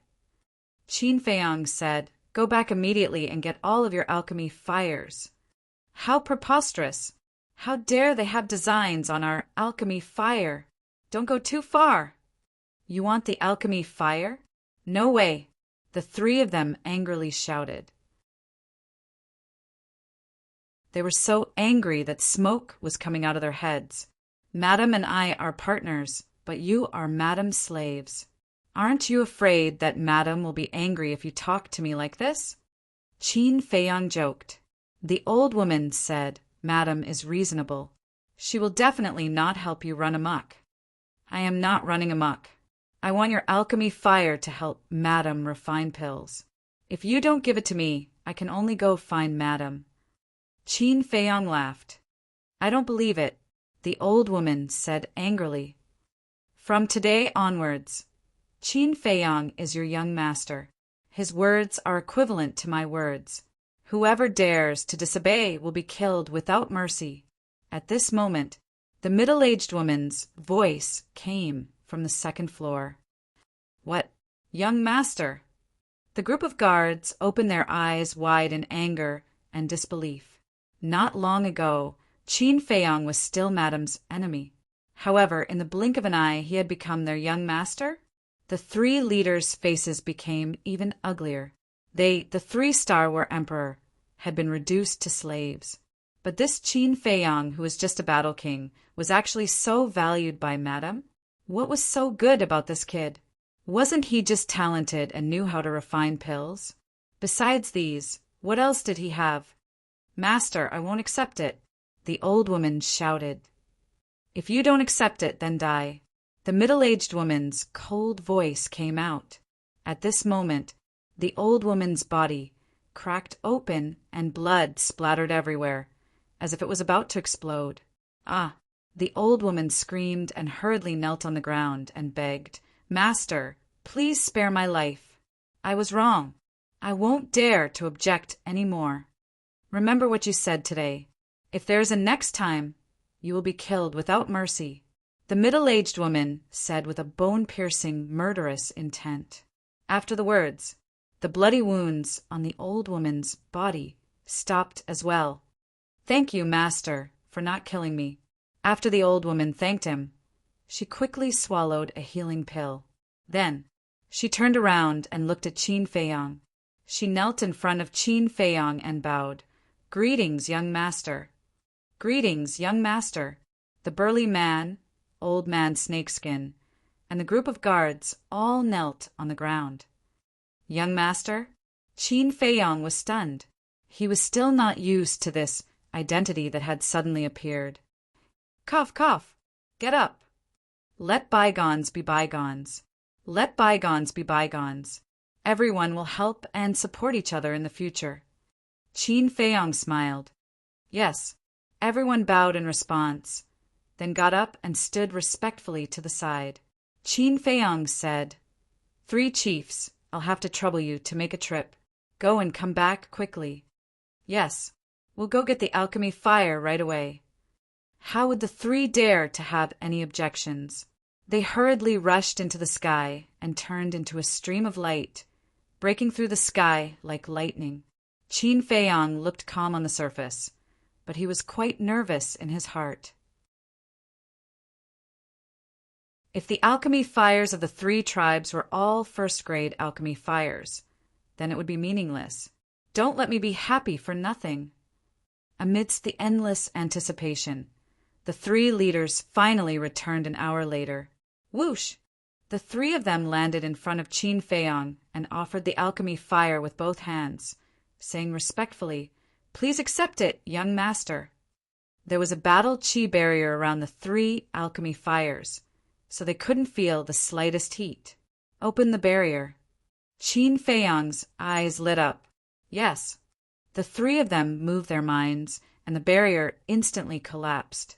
A wave of scorching heat instantly surged out in all directions like a torrential flood. However, although it was hot, it was still bearable. Qin Feiyang waved his hand, sweeping up the 3 alchemy fires and entering the ancient castle. Fatso and the others were focused on comprehending the battle arts. Only Lu Hong wasn't, because she hadn't reached the Battle King level yet, so she couldn't comprehend it. I didn't expect that woman to make you the young master. If you stay here, your future will be limitless. Lu Hong stood up and teased. I think so too. Qin Feiyang smiled. Did you notice that that woman is exactly the same as you used to be? Lu Hong said. Did I? Qin Feiyang was stunned. Yes. Look, back in the county of Yan, perfect battle arts were priceless, but you casually threw out several of them. Now that woman also casually waved several perfect battle arts. So I guess that her status is probably not lower than yours. Lu Hong said. Now that you mention it, I do feel a little similar to her. Qin Feiyang smiled, cut his wrist, and began to drip blood to recognize him as the master. With the experience of the Nether Devil Flame, recognizing him as its master, he knew what to do. Soon, the recognition was successful. The information of the 3 alchemy fires also flowed into his mind. How is it? Lu Hong asked. There's only one 2nd-grade alchemy fire. He waved his hand, and the 2nd-grade alchemy fire flew toward the Nether Devil Flame. The Nether Devil Flame also awakened on its own and began to devour the alchemy fire. The remaining 2 alchemy fires were undoubtedly 1st-grade alchemy fires. Lu Hong frowned. Where are we going to find alchemy fires now? You focus on your cultivation. I'll think of a way. After Qin Feiyang finished speaking, he casually threw the 2 1st-grade alchemy fires aside and left the ancient castle, appearing in front of the 3 chiefs. He looked at the 3 chiefs and asked, Is there any tribe nearby that has alchemy fires? No. The 3 chiefs thought for a while and shook their heads. It seems that I have to leave. Qin Feiyang muttered secretly, his eyes flashing, and said, Where does Meng Yipping live? Young master, I'll take you there. A guard took the initiative to come up and said with a flattering face, Okay, lead the way. Qin Feiyang smiled. After a dozen breaths, the guard led Qin Feiyang to a loft. There were also 4 guards on both sides of the door of the loft. The guard who led the way shouted arrogantly, Madam has already ordered that Qin Feiyang will be our young master from now on. Hurry up and salute. Greetings, young master. The 4 hurriedly knelt down and kowtowed. In fact, even without the guard saying it, they already knew, because they all heard the middle-aged woman's order. Qin Feiyang looked at the guard and said, You can go back, I'll go in by myself. Yes, I'll take my leave. The guard ran away eagerly. What a bunch of snobs. Qin Feiyang's eyes were filled with disdain. He turned around and strode into the loft, entering the reception hall. The reception hall was empty, but soon, accompanied by a series of footsteps, Meng Yipping came down from the 2nd floor. What are you doing here? Don't think that you can order me around just because you're the young master now. Let me tell you, I'm still in charge of the Meng family. Meng Yipping frowned and said in a deep voice, Can you make the decision? Madam has already said that you 2 are not husband and wife, so don't pretend in front of me." Qin Feiyong laughed disdainfully. "What? You even said that?" Meng Yipping was shocked and hurriedly bowed. "Greetings, young master." "That's more like it." Qin Feiyong laughed coldly and asked, "Do you know the coordinates of the Ziyang tribe and Sky Thunder City?" This subordinate knows. Meng Yipping nodded. "Tell me," Qin Feiyong said. Meng Yipping frowned and asked, "May I ask, young master, did you get Madam's permission?" "What do you think?" Qin Feiyong sneered. Meng Yipping's eyes trembled as he hurriedly told him the coordinates of the Sky Thunder City and the Ziyang tribe. "The heavens do not disappoint those who work hard. I finally got the coordinates. Let's leave quickly." Qin Feiyong muttered and took out a teleportation gate without hesitation and quickly opened it. Then, under Meng Yipping's respectful gaze, he strode in. When the teleportation gate dissipated, Meng Yipping's face immediately twisted.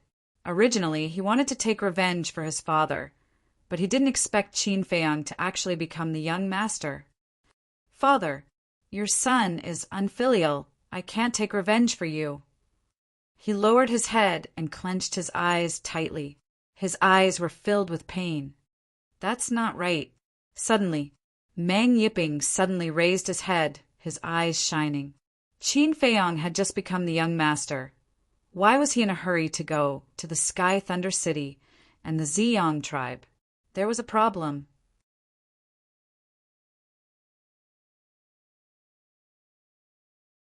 Chapter 379.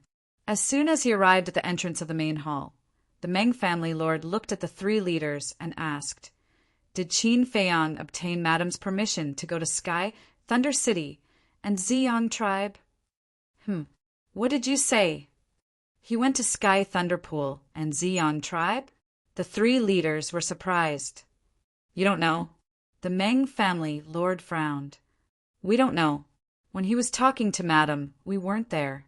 We don't know if Madam agreed." The three leaders shook their heads. "Go and ask." A cold light flashed in the Meng family lord's eyes. The four of them ran up to the second floor, stood at the door of the lounge, and gently knocked on the door. "Come in." The middle-aged woman's voice sounded. The four of them pushed the door open and walked to the tea table. They cupped their hands and said, "Greetings, madam." The middle-aged woman said, "I heard everything you said downstairs. He went to Sky Thunder City and Ziyang tribe without my permission." The four of them looked at each other, and a cold light flashed in their eyes. "Madam, he's too ignorant. Let us kill him." "That's right. We can't let such a person live." The four of them cupped their hands and said. The middle-aged woman waved her hand and said, "It doesn't matter. Let him go." The four of them were stunned. A free-range person is more malleable. The middle-aged woman said with a meaningful smile, "What do you mean?" The four of them were puzzled. "Don't worry about it. He can't run away. As long as I want to, I can find him at any time. By the way, I'll warn you, don't touch him again. Otherwise, I won't let you off easily. Do you understand?" The middle-aged woman glanced at the four of them. Her cold eyes carried a great pressure. "We understand," the four of them said respectfully. "You may leave." The middle-aged woman waved her hand and said, "We'll take our leave." The four of them bowed and left. "You want to run away after getting the battle arts? Is there such a good thing? Grow up quickly. When you can really help me, I'll look for you." The middle-aged woman looked out of the window and muttered to herself. Her eyes flashed with a strange light. Heavy snow swirled in the air, and the cold wind was bone-chilling. Qin Feiyong appeared out of thin air on a glacier where ferocious beasts roamed. "Where is this?" He looked around suspiciously. "Roar!" When the two ferocious beasts nearby saw him, they bared their sharp fangs and pounced towards him. Qin Feiyong looked over. The strength of the two ferocious beasts was not ordinary. One of them was a 4-star battle king. The other was a 5-star battle king. Whoosh! He didn't pay any attention to it and used the wind-riding steps to rush towards an ice mountain. When the two ferocious beasts saw his speed, their eyes widened and they immediately turned to flee. The ice mountain was several hundred meters in front of them, and it was several hundred meters tall. A moment later, Qin Feiyang climbed to the top of the ice mountain and looked around. To the west, north, and south, there were endless glaciers. In the east, at the end of the glacier, there was an ancient city. However, because it was too far away, he couldn't see it clearly. After pondering for a moment, Qin Feiyang's eyes flashed slightly, and he entered the ancient castle. He would think about it after he comprehended the 3 battle arts. 2 days later, Wolf King and Fatso opened their eyes one after another. The jade scroll in front of them also shattered with a crack. Wolf King said in surprise, "Ah, you've comprehended it too." "Nonsense. Don't you know who Fat Lord is?" Fatso smiled proudly and asked curiously, "Brother Wolf, what's the name of your battle art?" Wolf King said, "Void escape steps." "What about you?" "Void escape steps? What an old-fashioned name." Fatso's face was full of disdain. He rolled his eyes and said, "Fat Lord's battle art is called Black Dragon Technique." "How is it? Domineering, right?" "TSK." Wolf King's eyes were full of disdain. "You're jealous." Fatso chuckled and said, "Shall we go out for a walk?" Brother also had the same idea. Wolf King nodded. At this moment, Qin Feiyang also opened his eyes, and the jade scroll in his hand shattered. Void returning art, successfully comprehended. He looked at Fatso and Wolf King and said, "You can go out, but you can't act recklessly." Wolf King laughed. "Don't worry, we're just going out to practice our battle arts." Qin Feiyang really wanted to say, "With the two of you, who would be at ease?" But now, he didn't have the time to talk nonsense with them. With a wave of his hand, he sent Fatso and Wolf King out and continued to comprehend the Guiyuan sword art. A perfect battle art was not something that a low-grade battle art could compare to. Back then, Qin Feiyang had only comprehended the Imperial Wind Steps and the Cold Wind Palm for less than an hour. And now the perfect battle art took an entire 2 days. If he hadn't opened the 3rd level of the Gate of Potential, no matter how talented he was, it would have taken him 2 to 3 years. For days later, when he opened his eyes again, he had already thoroughly comprehended the Guiyuan sword art and the Phantom Step. Sensing the movement, the pangolin beast opened its eyes and looked at Qin Feiyang in surprise, asking, "It's all done!" "What do you think?" Qin Feiyang stood up and laughed. "It's only been 6 days. Can you guys not be so abnormal?" The pangolin beast wailed. Qin Feiyang had thoroughly comprehended all 3 battle arts, and it only had 1 battle art, but until now, it had yet to enter the threshold. Now it even had the heart to hit the wall. Staying together with this group of perverts was simply suffering. It might as well not comprehend it. Wait until it cultivated to the 9-star battle king and opened the Gate of Potential. Qin Feiyang shook his head and laughed.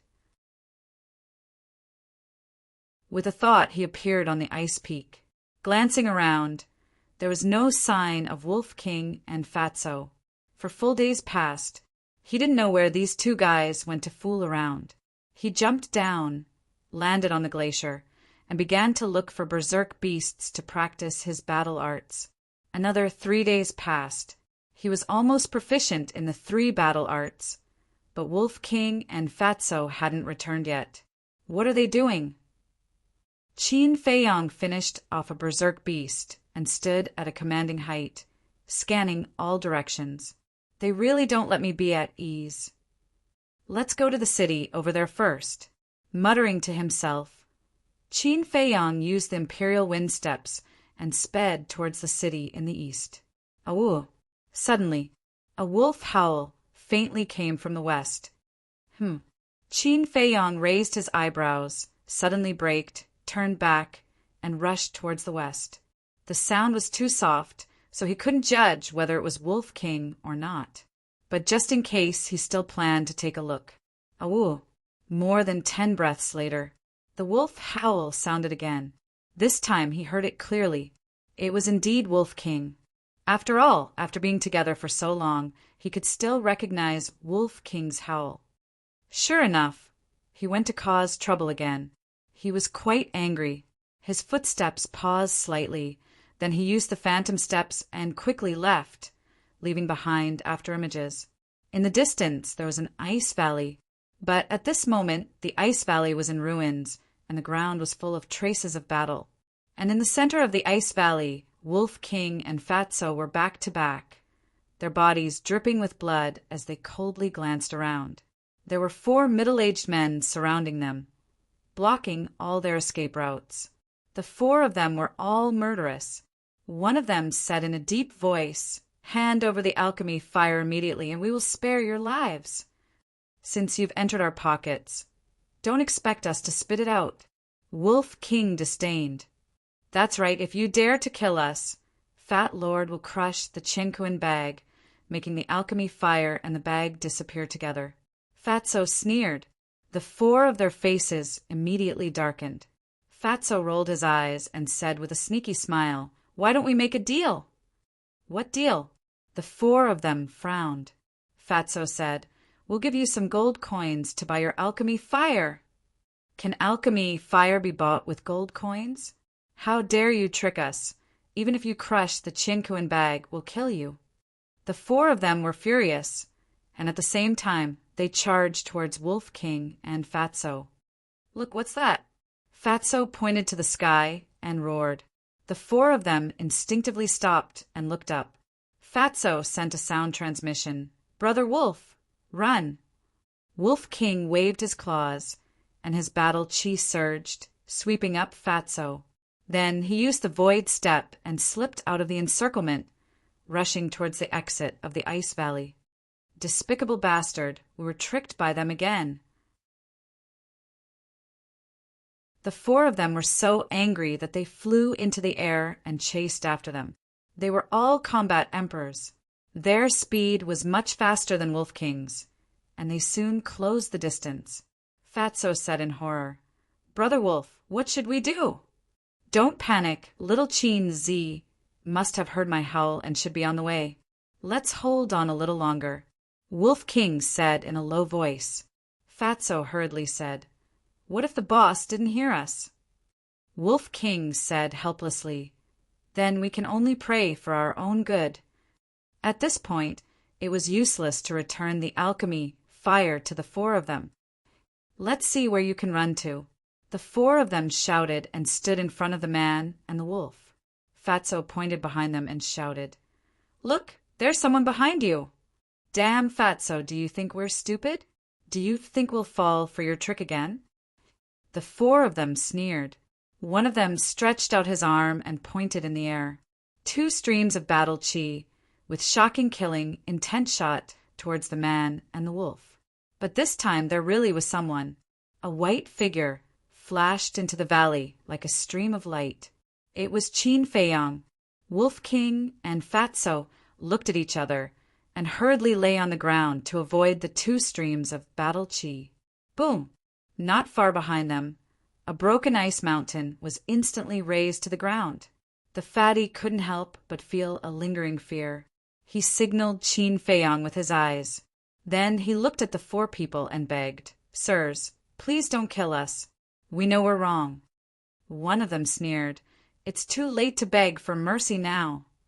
At the same time, Qin Feiyang took out the changshui and silently approached one of them. However, before he got close, he was discovered by one of them. That person shouted, "Who are you? Are you their accomplice?" "There really is someone." The other 3 people were shocked and turned to look at Qin Feiyang. Seeing Qin Feiyang holding a dagger in his hand, their eyes flashed with shocking, killing intent. Oh no! Fatso and Wolf King were anxious. It was not easy for them to come all the way from Iron Ox Town to this day. They could not fall here. Qin Feiyang was also burning with anxiety at this moment. He wanted to kill one of them without anyone noticing, tear open a gap, and rescue Wolf King and Fatso by surprise. Unexpectedly, he was discovered. Suddenly, an idea flashed in his mind.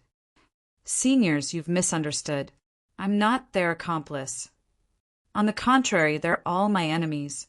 I've been looking for them for a long time. Please step aside.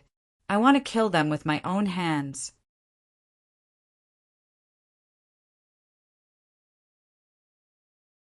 Chapter 380. The four of them looked at each other with a trace of doubt in their eyes. But at this moment, Wolf King rolled his eyes and stared at Qin Feiyong. He laughed and said, I remember you. You're the young man who was thrown into the cesspit by us 2 years ago. Thrown into the cesspit? Fatso looked at Wolf King suspiciously, but in an instant he suddenly realized. He also looked at Qin Feiyong and said with a smile, Fat Lord also remembers. How is it? How does the cesspit taste? Hearing this, the four of them looked at each other and looked at Qin Feiyong with pity. I'm going to kill you. Qin Feiyong's hair stood on end as his eyes turned blood red. Seeing this, the four of them looked at each other and retreated to the side with a playful smile. There was a good show to watch now. Idiot, Fatso, and Wolf King couldn't help but laugh in their hearts. Whoosh! Qin Feiyong rushed in front of the four of them. When he approached the man and the wolf, he directly took them to the castle. The four of them who were ready to watch the show were stunned. What was going on? Not good. They're together. Damn it, we've been fooled again. Damned little bastard, get the hell out here. The four of them were burning with anger. They were teased again and again. It was unforgivable. In the castle, missing for a few days in a row and being chased by 4 war souls. You're really capable. Say it. What shameful things have you done these days? Qin Feiyong glanced at Fatso and Wolf King with a gloomy look. You've wronged us. That's right. We've been helping you find the alchemy fire these days. We've been so busy. The man and the wolf both looked very wronged. Alchemy fire? Qin Feiyong stared blankly and asked, Where is the alchemy fire? Fatso said, We'll only give it to you if you promise not to scold us. You're still bargaining? Qin Feiyong secretly snorted and nodded. Fine, I won't scold you. The man and the wolf looked at each other and smiled. Fatso took out an iron box the size of a palm. Next, Fatso opened the iron box, and a cluster of flames entered Qin Feiyong's sight. Wolf King grinned and said, We've asked around. This alchemy fire is of the 2nd grade. Does it have an owner? Qin Feiyong frowned. If there was no temperature, it meant that the alchemic fire had not awakened, which meant that it had an owner. Yes, the owner of the pale fire is a 1-star battle king. We have no choice but to erase the blood contract inside. Fatso said. Qin Feiyong asked, Is it one of the 4 people outside? That's right. Fatso nodded. Qin Feiyong grabbed the alchemy fire and said, Tell me, how did you find this alchemy fire? A man and a wolf immediately began to talk excitedly, their saliva flying everywhere. It turned out that, after they left the castle that day, they searched the glacier while honing their battle arts. They wanted to see if they could find any precious medicinal herbs. But inadvertently, they broke into the territory of a tribe. It was called the Sioux tribe. The 4 people outside were from the Sioux tribe. Originally, Fatso and Wolf King did not want to cause trouble, because they were afraid that Qin Feiyong would flip out. However, a few young people from the tribe stopped them and insisted that they hand over their chinquin bags. Was Wolf King someone to be trifled with? Of course not. Even if an immortal came down, it would not be afraid. In a fit of anger, it directly killed those people. However, before killing them, it was forced by Fatso to know that there was a 2nd grade alchemy fire in the tribe. After killing those people, Wolf King turned into the size of a palm, sneaked into the Sioux tribe, and stole the alchemy fire. However, not long after leaving the tribe, the people of the Sioux tribe found that the alchemy fire was stolen, so they tracked it all the way to this ice valley. How about it? We're amazing. As long as we erase the blood contract and let the nether devil flame devour it, it will transform into a third-grade alchemy fire. The Wolf King chuckled. Boss, you have to give us a reward. Fatso asked for a reward. Dong dong. Qin Feiyang's face darkened, and he directly gave a reward. Do you know how to write the word death? If anything happens, I'm afraid I won't even be able to find your bodies. Next time you do these things, can you inform me first? Qin Feiyang said angrily. Didn't you say you won't scold us? A man and a wolf muttered in dissatisfaction. Seeing this, Qin Feiyang was both angry and amused. It really didn't stop at all. Fortunately, nothing happened, otherwise he wouldn't know how to face it. All right, don't look like a little wife who has been wronged. Tell me, what else do you want to know? Qin Feiyang sighed helplessly. Humph, we have been wronged.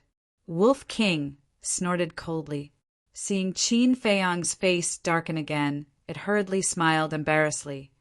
The city in the east is indeed the Sky Thunder City. Fatso continued.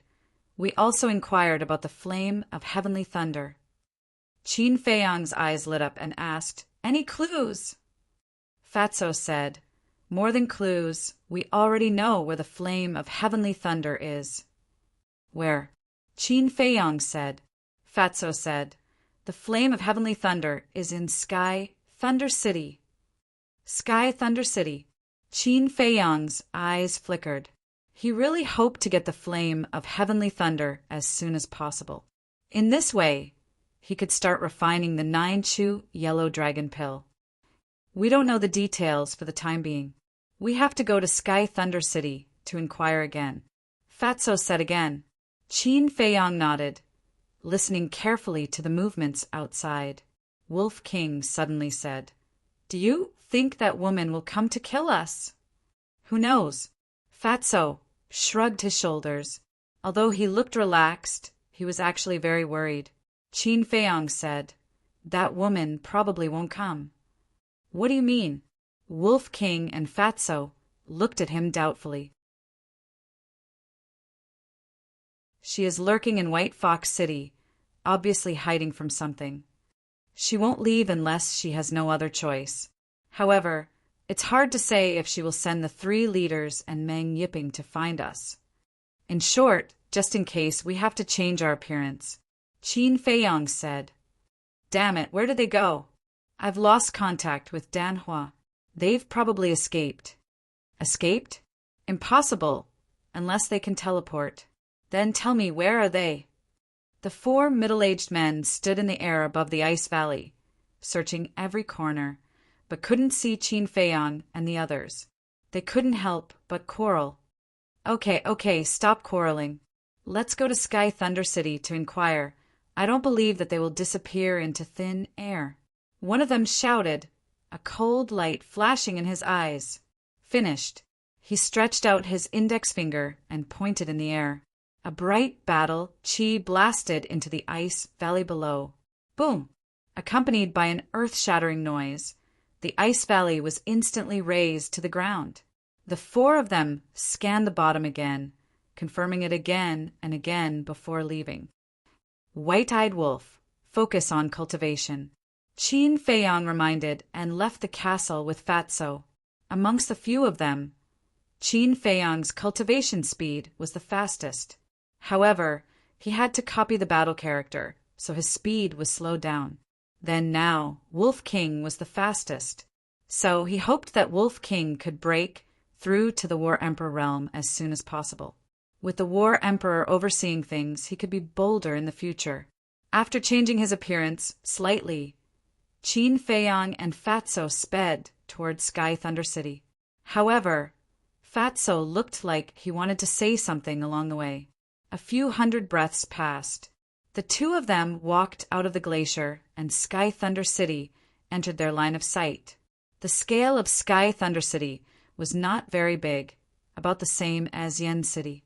However, there was not a single bit of snow on the city walls, including the buildings in the city. This was a bit strange. One had to know that it was snowing heavily. Even if someone cleaned it, it would not be so clean. And looking from afar in the center of the city, there was an ancient tower that was hundreds of feet tall. It was like a towering mountain, emitting a grand and ancient aura. "Let's go." Qin Feiyang glanced at the ancient tower, retracted his gaze, called out to Fatso, and walked towards the city gate.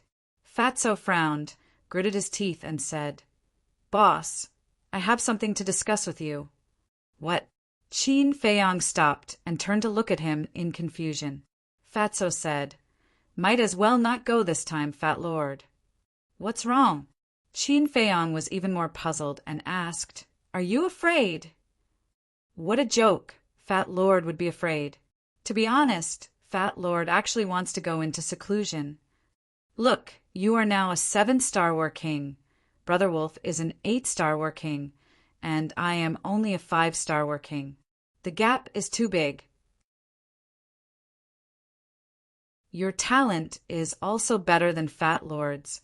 If you don't work hard, the gap between you and Fat Lord will be even bigger. And today, if you didn't come in time, Fat Lord and Brother Wolf would have been in deep trouble. Fat Lord is now deeply aware that our strength is far from enough." Fatso sighed. "Ah." Qin Feiyang was extremely surprised. This guy also knows how to be anxious. "This is a good thing. I'm just afraid that the few of you will only know how to laze around all day and not cultivate." "All right, don't worry and go cultivate. I will think of a way to deal with the heavenly thunder fire." Qin Feiyang smiled. Fatso chuckled and said, "Thank you, boss. If you are too busy, just call Fat Lord." Qin Feiyang nodded, waved his hand, and sent Fatso to the ancient castle. Then, with a smile, he walked towards the city gate. Back in the county of Yan, whether it was himself, Fatso, or Lu Hong, they were all still underage teenagers.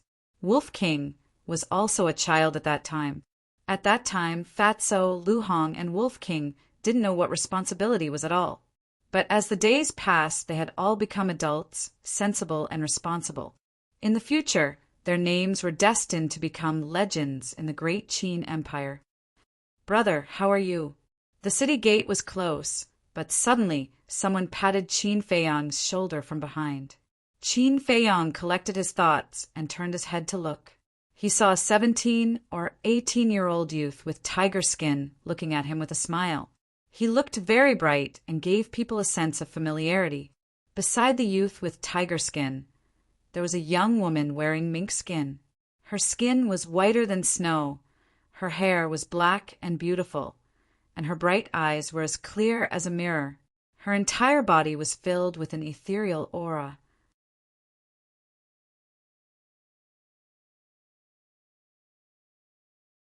Chapter 381.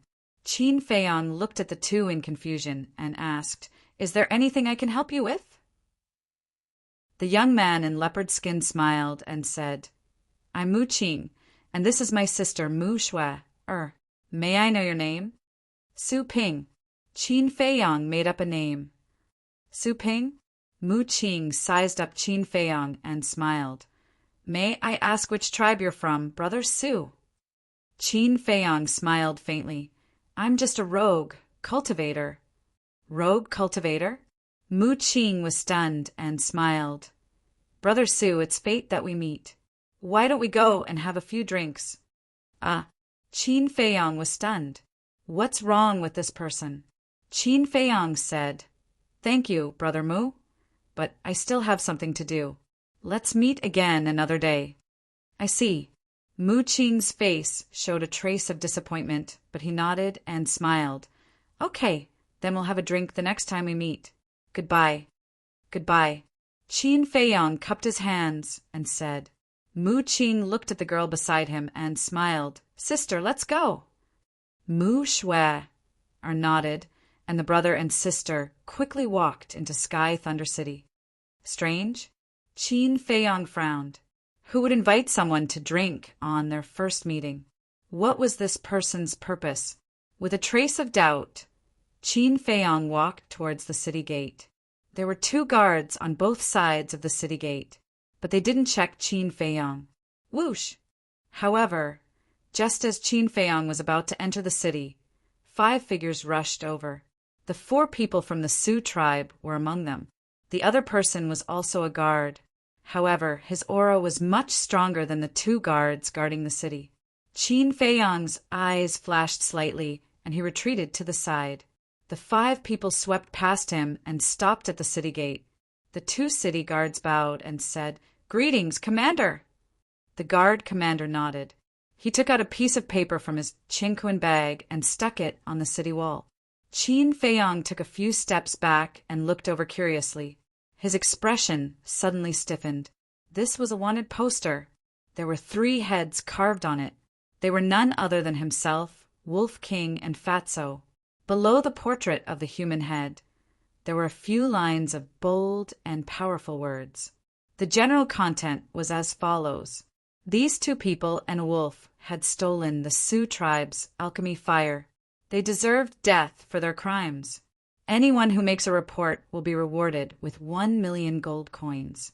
After that, the commander looked at the 2 guards and said, "Capture them if you see them." Yes, the 2 of them bowed and replied. The guard commander looked at the 4 people and smiled. "You all can go back first. If there's any news, this commander will inform you immediately." "Then I'll have to trouble you, Commander." The 4 of them cupped their fists and soared into the sky. The guard commander also followed them into the city and soon disappeared from Qin Feiyong's sight. Wanted poster! Qin Feiyong withdrew his gaze, looked at the wanted poster, and followed them into the city. Fortunately, he had changed his appearance in advance. Otherwise, he would definitely attract a lot of trouble now. Somewhere on the street ahead, Mu Qing and his sister walked side by side. "Brother, haven't you always been arrogant? Why did you take the initiative to greet Su Ping just now?" Mu Shui was puzzled. Mu Qing smiled and said, "Sister, don't you know your brother?" "Your brother? I never do meaningless things." "Why do you say that?" Mu Shui was surprised. Mu Qing smiled and said, "Su Ping actually changed his appearance. Maybe Su Ping is not his real name." "So what?" Mu Shui was puzzled. There were many people who changed their appearances. What was the problem? If it was just a change of appearance, I definitely wouldn't be interested in him. But I found out that he is a 7 stars battle king, and his real age is at most 18 years old. A glint flashed across Mu Qing's eyes. 7 stars battle king? How is this possible? Mu Shui was shocked. An 18-year-old 7 stars battle king? Was this a joke? "Your brother has the all-seeing eye. I can see through all illusions, including a person's true appearance and cultivation. I can't be wrong. I know the geniuses of all the major tribes like the back of my hand." An 18-year-old 7 stars battle king. I've never heard of such a monster. This person's identity is worthy of being investigated. Mu Qing chuckled. "Brother, I don't object if you want to investigate him, but you can't delay the proper business." Mu Shui whispered. "Don't worry. I know what I'm doing. Let's go to the Pill Pagoda to register first." Mu Qing said with a smile. There was a wisp of wisdom in her bright eyes. Back to Qin Feiyong. As soon as he entered the city, he felt that the temperature in the city was completely different from outside the city. Outside the city, there was thick snow everywhere and bone-chilling wind. But the atmosphere in the city was very warm, and he couldn't feel the slightest bit of coldness. It was as if he was in spring. The city wall separated the 2 worlds, and along the way he also found something unusual. There were many young people on the streets. There were young boys and girls around 13 or 14 years old, and young men and women in their teens. They were in groups of 2 or 3, playing and fooling around on the streets. If that was the case, Qin Feiyong certainly wouldn't find it strange. But the key was that these people had extraordinary temperaments. At a glance, He could tell that their identities were not simple. Moreover, Qin Feiyang could conclude that they were not from Sky Thunder City, because he noticed that these people felt that everything in Sky Thunder City was very fresh. Unknowingly, the sky darkened. Qin Feiyang stopped in front of the door of a restaurant. The restaurant was called Wanru Restaurant. It was dozens of meters high and had a total of 10 floors. Its appearance was luxurious and grand. Many young people went in and out. Laughter and chatter could be heard coming from the inside. "Young master, our Spring Rain restaurant is the best restaurant in Sky Thunder City. We have all kinds of good wine and delicacies. Why don't you come in and have a seat?" When a waiter at the door saw Qin Feiyang, he immediately ran out of the restaurant and said with a flattering smile, "The biggest restaurant." Qin Feiyang's heart skipped a beat. To inquire about information, a restaurant was undoubtedly the best place. The bigger the restaurant, the more luxurious it was, and the faster the efficiency. This was because people with status would usually come to such high-end places. "I'm not interested in food, but I want to stay for a while. Is there a quiet room?" Qin Feiyang asked with a smile. The waiter hesitated for a moment and said apologetically, "I'm really sorry, our Spring Rain restaurant's rooms are all full." Full? Qin Feiyang was stunned. The Spring Rain restaurant had 10 floors, and who knew how many rooms there were? It was actually full. Was the business here so good? The waiter said with a smile, "Young master, I'm really sorry." "It's okay. I'll go take a look at other restaurants." Qin Feiyang smiled and turned to leave. But when he turned around, he saw a man and a woman walking towards him. It was Mu Qing and her sister, but at this moment, both of them had changed their clothes. Mu Qing was wearing a fitted white robe. She was about 8 meters tall and looked very energetic. Mu Shue was slightly shorter, about 75 meters. Her snow-white robe fluttered with the breeze. Her black hair was like a waterfall, messily draped over her shoulders. She was like a blooming snow lotus in the midst of ice and snow, pure and untainted by a speck of dust.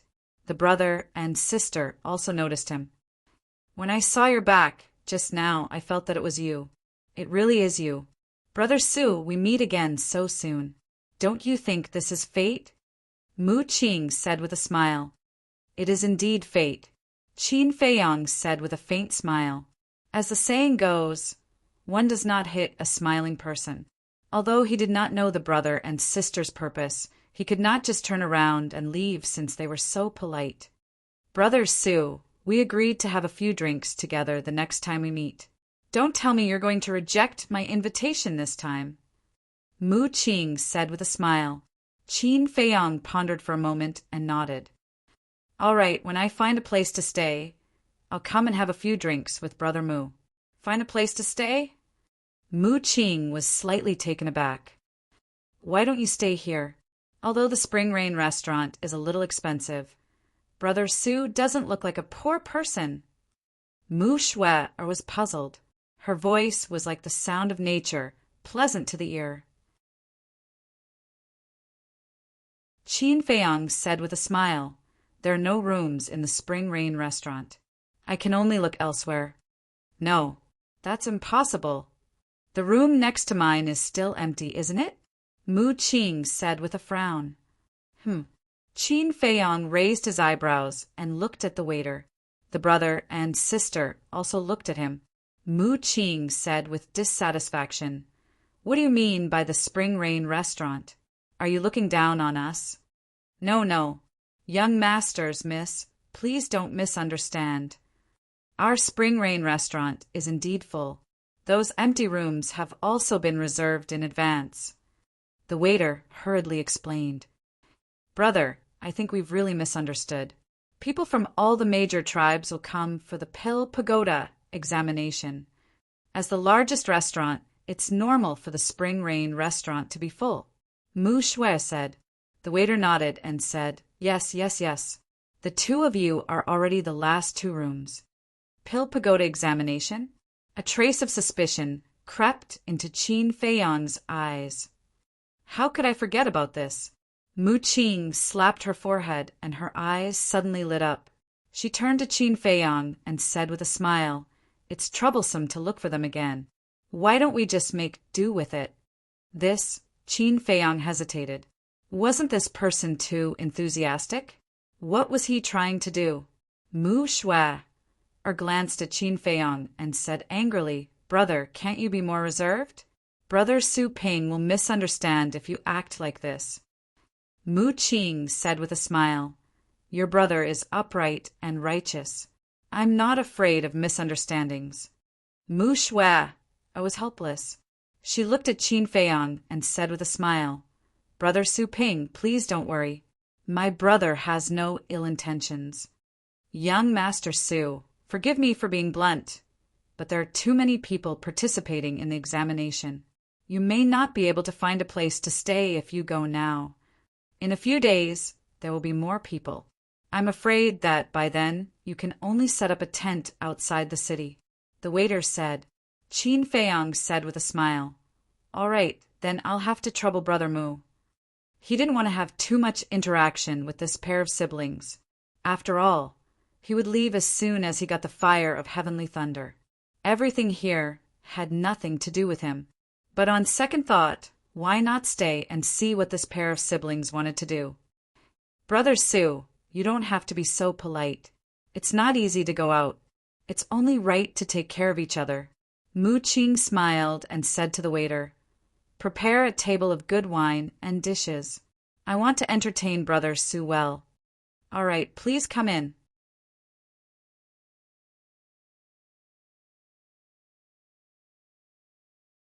Chapter 382.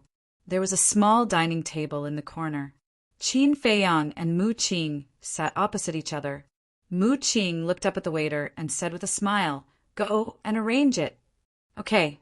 The waiter responded respectfully and turned to leave quickly. Qin Feiyang glanced at the hall. There were 50 to 60 tables in the hall, but they were all crowded at the moment. Most of them were young people. Some of them were whispering to each other. Some were teasing each other and laughing. There were also some young men and women sitting together whispering sweet nothings to each other, but they didn't do anything too out of line. The people here are basically here to take part in the Pill Pagoda's assessment. Brother Su should be here too, right? Mu Qing was holding a cup of water, drinking while smiling. Qin Feiyang asked in confusion, "What is the Pill Pagoda's assessment?" Uft. Mu Qing suddenly spat out the water he had just drunk.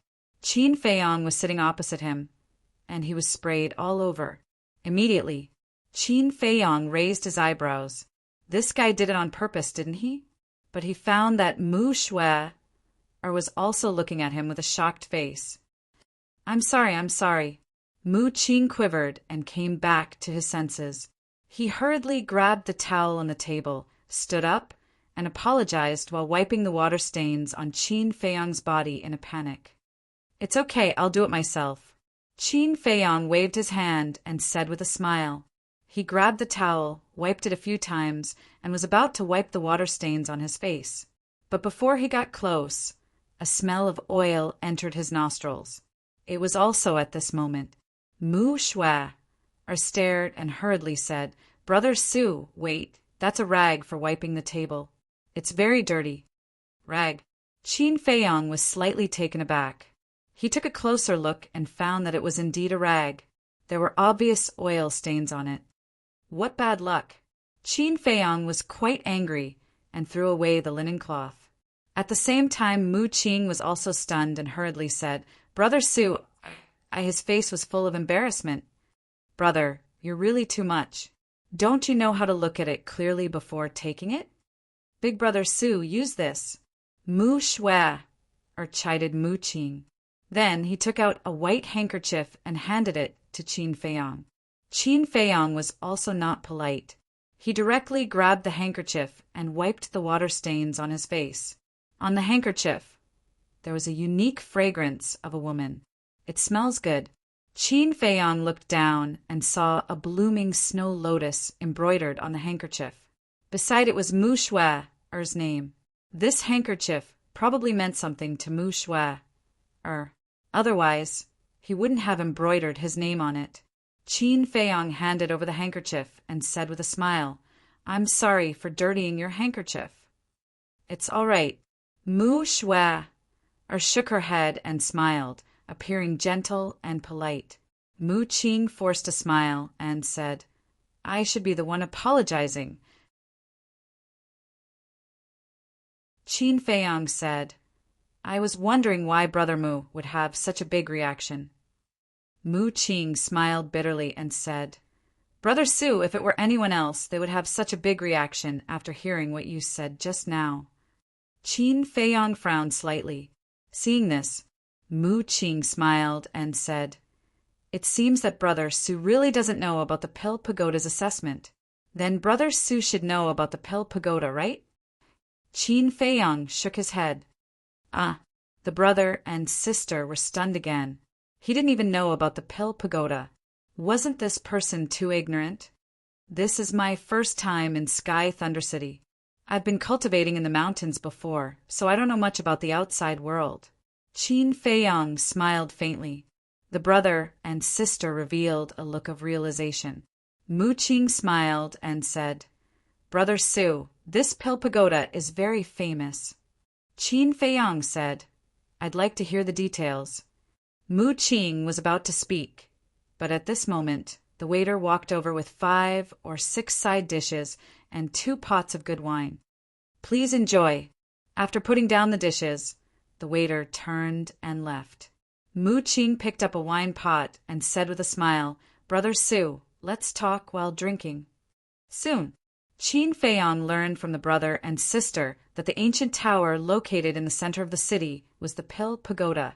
The Pill Pagoda was actually a place for alchemy, but in the eyes of the world, the Pill Pagoda was a supreme holy land for alchemy. Even the super tribes would do everything they could to send their disciples into the Pill Pagoda. Qin Feiyang was a little curious and asked, "What's so great about the Pill Pagoda?" Of course it's great, because in the Pill Pagoda, not only are there various pill formulas, there is also a 6th grade pill fire. Mu Qing laughed. 6th grade pill fire. Qin Feiyang's eyes flashed. Could it be the flame of heavenly thunder? He said calmly, "I wonder if Brother Mu knows the name of that pill fire?" This is not a secret. The people of the nearby tribes basically know about it. That pill fire is called the flame of heavenly thunder. You should have noticed that the temperature inside the city is completely different from outside the city. Actually, this is the credit of the flame of heavenly thunder. Mu Qing smiled. "I finally found you. Flame of heavenly thunder." Qin Feiyang muttered secretly and asked with a smile, "You siblings are also here to participate in the Pill Pagoda's assessment?" Mu Qing nodded. Qin Feiyang smiled and said, "So you are all alchemists. Sorry for the disrespect. Brother Su is too polite. We only know a little about it. For the assessment, we have no confidence at all. Brother Su, I wonder if you are an alchemist?" Mu Shue smiled. Qin Feiyang said, "Like you, I know a little about it." The brother and sister looked at each other, both quite surprised. An 18-year-old 7-star battle monarch was already very frightening. They didn't expect him to know alchemy. How many secrets did this person have that no one knew?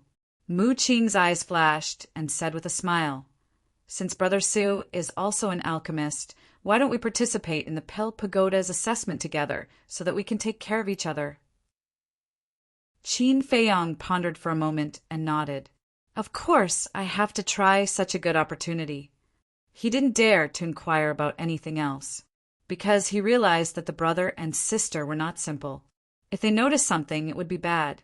When it was almost midnight, the brother and sister went upstairs to rest. Qin Feiyang sat alone at the dining table with his head lowered and didn't say anything. Although he didn't ask Mu Qing and Mu Qing anything else, the discussions of others allowed him to learn a lot of information. The first was the situation in Sky Thunder City. Sky Thunder City was the same as White Fox City. It didn't belong to any tribe and was an independent existence. But no one dared to behave atrociously here. Even those super tribes didn't dare to be presumptuous in Sky Thunder City. The reason was that the Pill Pagoda's pagoda master was a super expert. But this person's name, appearance, and true cultivation level not many people knew.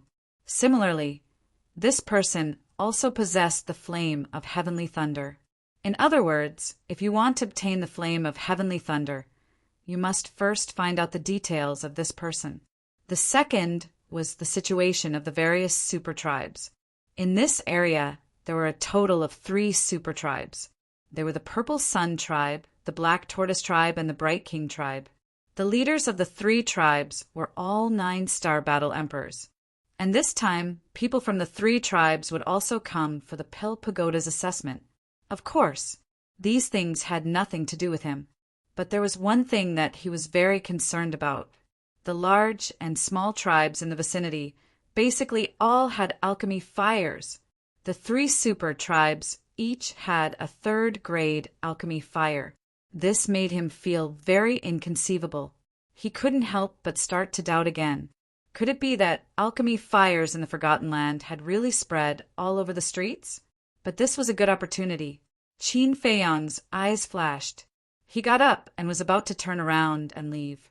Suddenly, he noticed that Mu Shui, Uri's handkerchief, was left on the table.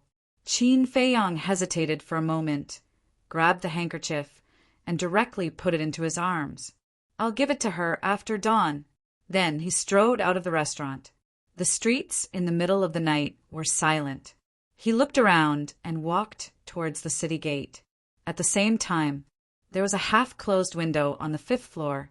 Mu Qing and his sister stood behind the window, looking at Qin Feiyang's back, their eyes flashing with an inexplicable light. "Brother, this person is a bit mysterious. We'd better not have too much contact with him, so as not to ruin things." Mu Shui whispered. Mu Qing smiled and said, "Don't worry, I know what to do. Go and rest." Mu Shui nodded and turned to leave the room. "Su Ping, interesting." Mu Qing muttered to himself, the corner of his mouth slightly raised, pursing a touch of playfulness. A moment later, Qin Feiyang came to the city gate. "Little brother, why are you going out of the city so late?" The 2 city guards looked at him suspiciously. "The Pill Pagoda's assessment is imminent. I'm a little nervous and can't sleep, so I'm going to the deep mountains to find fierce beasts to practice and ease my mood." Qin Feiyang smiled. "So that's the case. Don't be nervous. Although the Pill Pagoda's entrance assessment is very strict, as long as you have the ability, it's not difficult to enter. The mountains near Sky Thunder City are very dangerous. You'd better not go." The 2 said, "Thank you for your reminder, but I won't go deep. I'll just stroll around the edge. By the way, I wonder if the 2 brothers know the location of the 3 super tribes?" One of them was puzzled and said, "I know, why are you asking this?" Qin Feiyang smiled and said, "I have long heard of the great names of the 3 super tribes. I want to pay them a visit after the test is over." "Visit?" The 2 looked at each other and couldn't help but shake their heads and laugh. "Not just anyone can go to the 3 super tribes. If you're not afraid of being rejected, we'll tell you the coordinates." The 2 smiled and said, "Thank you, 2 brothers." Qin Feiyang cupped his hands and thanked them. After getting the coordinates, Qin Feiyang chatted with the 2 for a while and then walked towards the mountains ahead. In the process of chatting, he learned from the 2 that the 3 super tribes were located in different directions, and they were very far from Sky Thunder City. Even a warlord would need at least half a year to rush there. The attitude of the 2 guards was also beyond his expectations. He had been to quite a number of cities. Basically, the city guards of every city were arrogant, conceited, and unreasonable, and these 2 were very kind.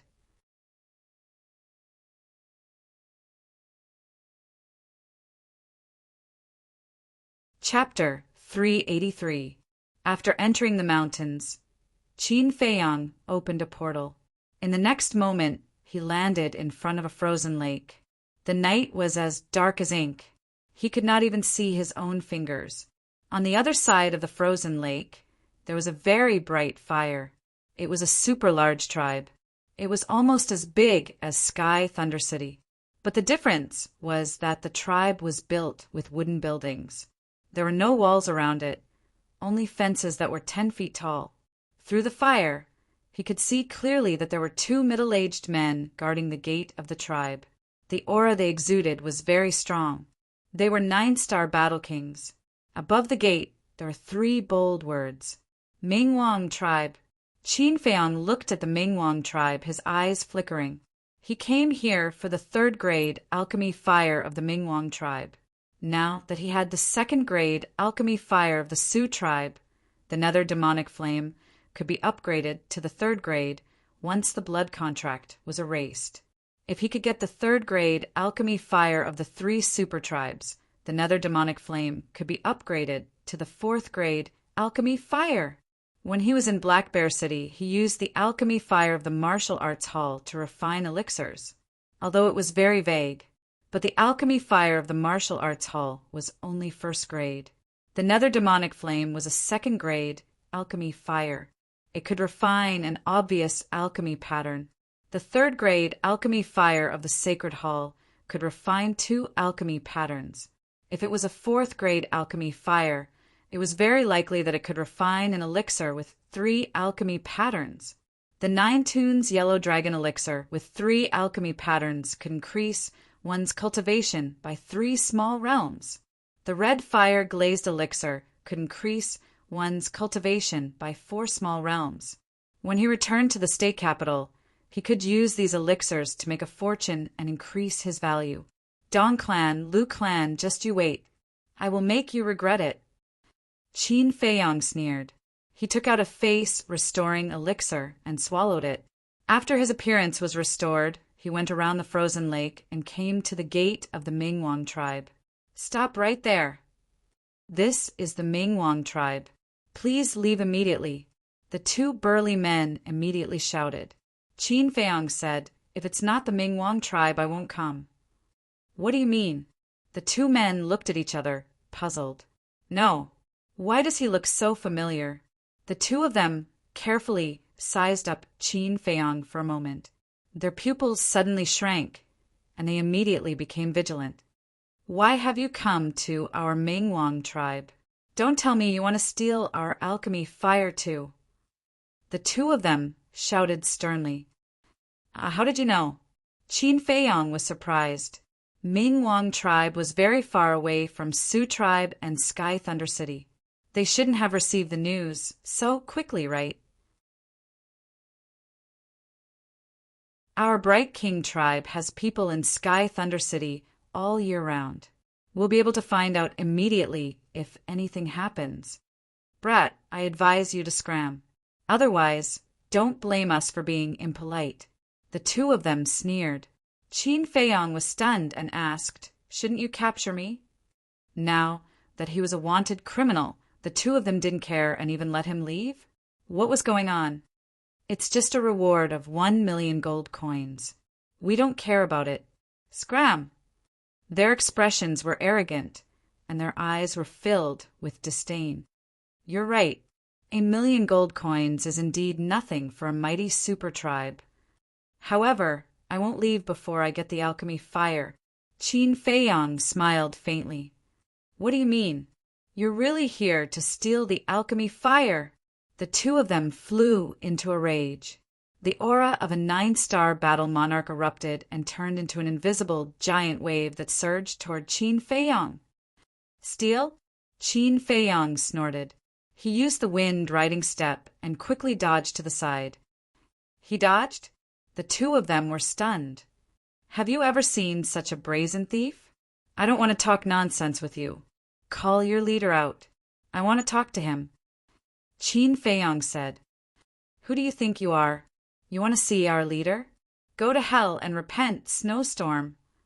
The two of them raised their arms at the same time and slapped the air. The accumulated snow within a few hundred meters suddenly rose into the air. Woo-woo! The next moment, two snowstorms appeared with ear-piercing whistles and roared toward Qin Feiyang.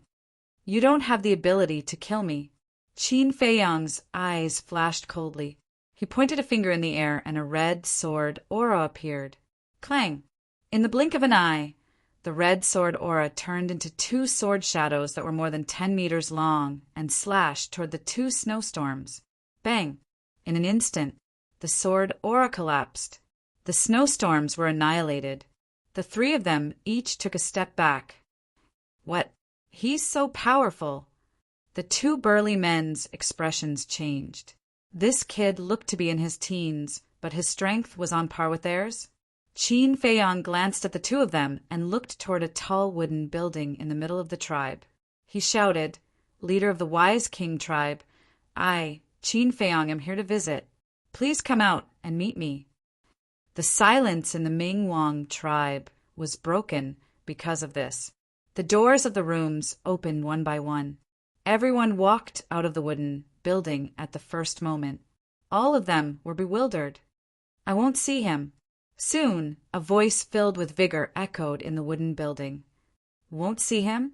Qin Feiyang sneered coldly. He took a step forward and dashed into the Wise King tribe at lightning speed. He left behind many shadows and headed straight for the wooden building. "Where is he?" The two burly men were stunned. "Stop right there." However, when they saw that Qin Feiyang had already entered the tribe, their expressions changed drastically. They hurried to chase after Qin Feiyang. However, although they were 9-star combat kings, they could not catch up with Qin Feiyang without any supplementary combat arts. "Damn scoundrel! Stop him!" They hollered. "Lad, do you want to die? How dare you barge into the Wise King tribe? Die!" In front, many figures dashed toward Qin Feiyang from all directions. Battle auras surged and engulfed the sky. All of a sudden, this place was as bright as day.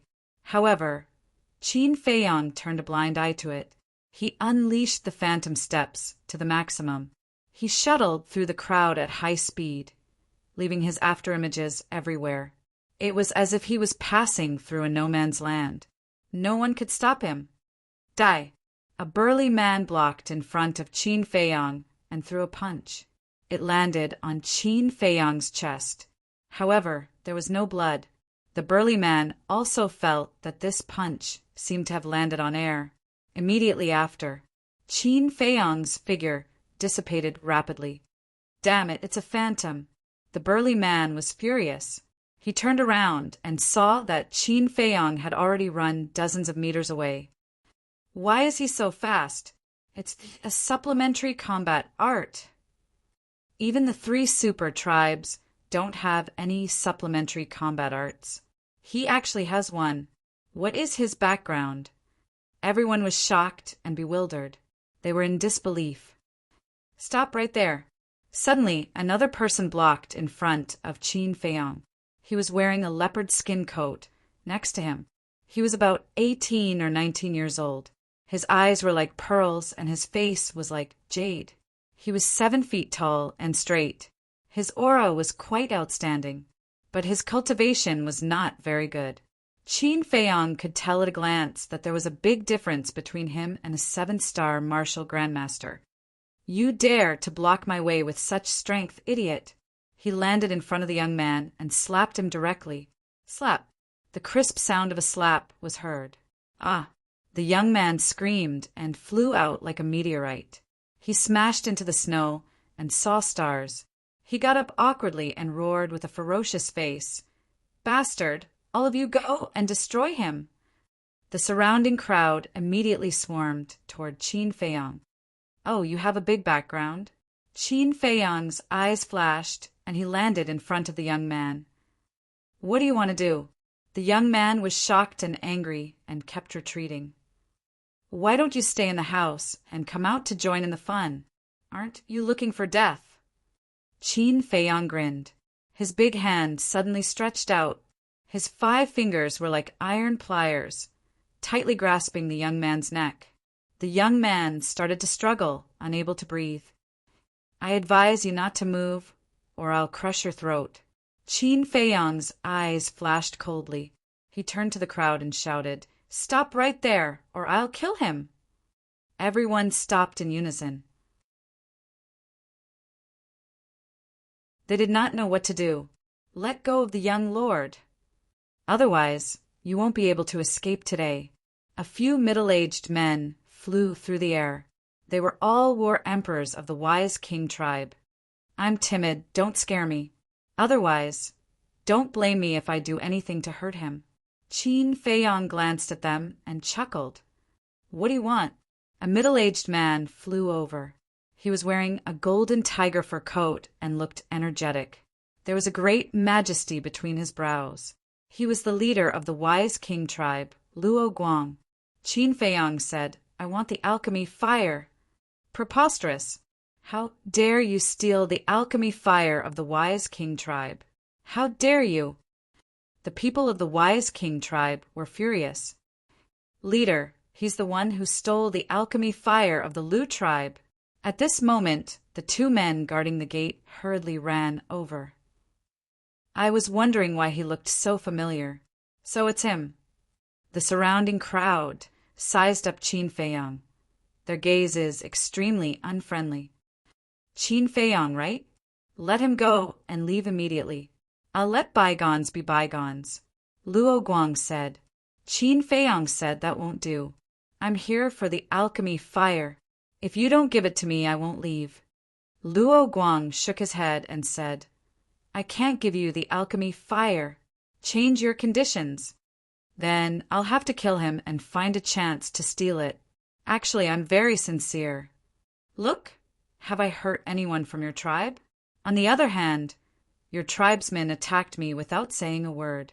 That's so rude. I have no choice. I can only steal it now. Qin Feiyang said with a faint smile. Luo Guang frowned and said, All right then.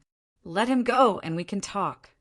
If I let him go, I'm afraid you'll gang up on me immediately. Don't treat me like an idiot. Cut the crap and hand over the alchemy fire. Qin Feiyang tightened his fingers. The young man in the leopard pelt was in agony. His face was flushed with blood. Father, save me! He struggled frantically and cried for help. His eyes were filled with fear and despair. Luo Guang looked at his son and then at Qin Feiyang. His expression was grim. Qin Feiyang said, I'll count to 3. If you don't give it to me, I'll kill him. 1, 2, 3. Stop, I'll give it to you.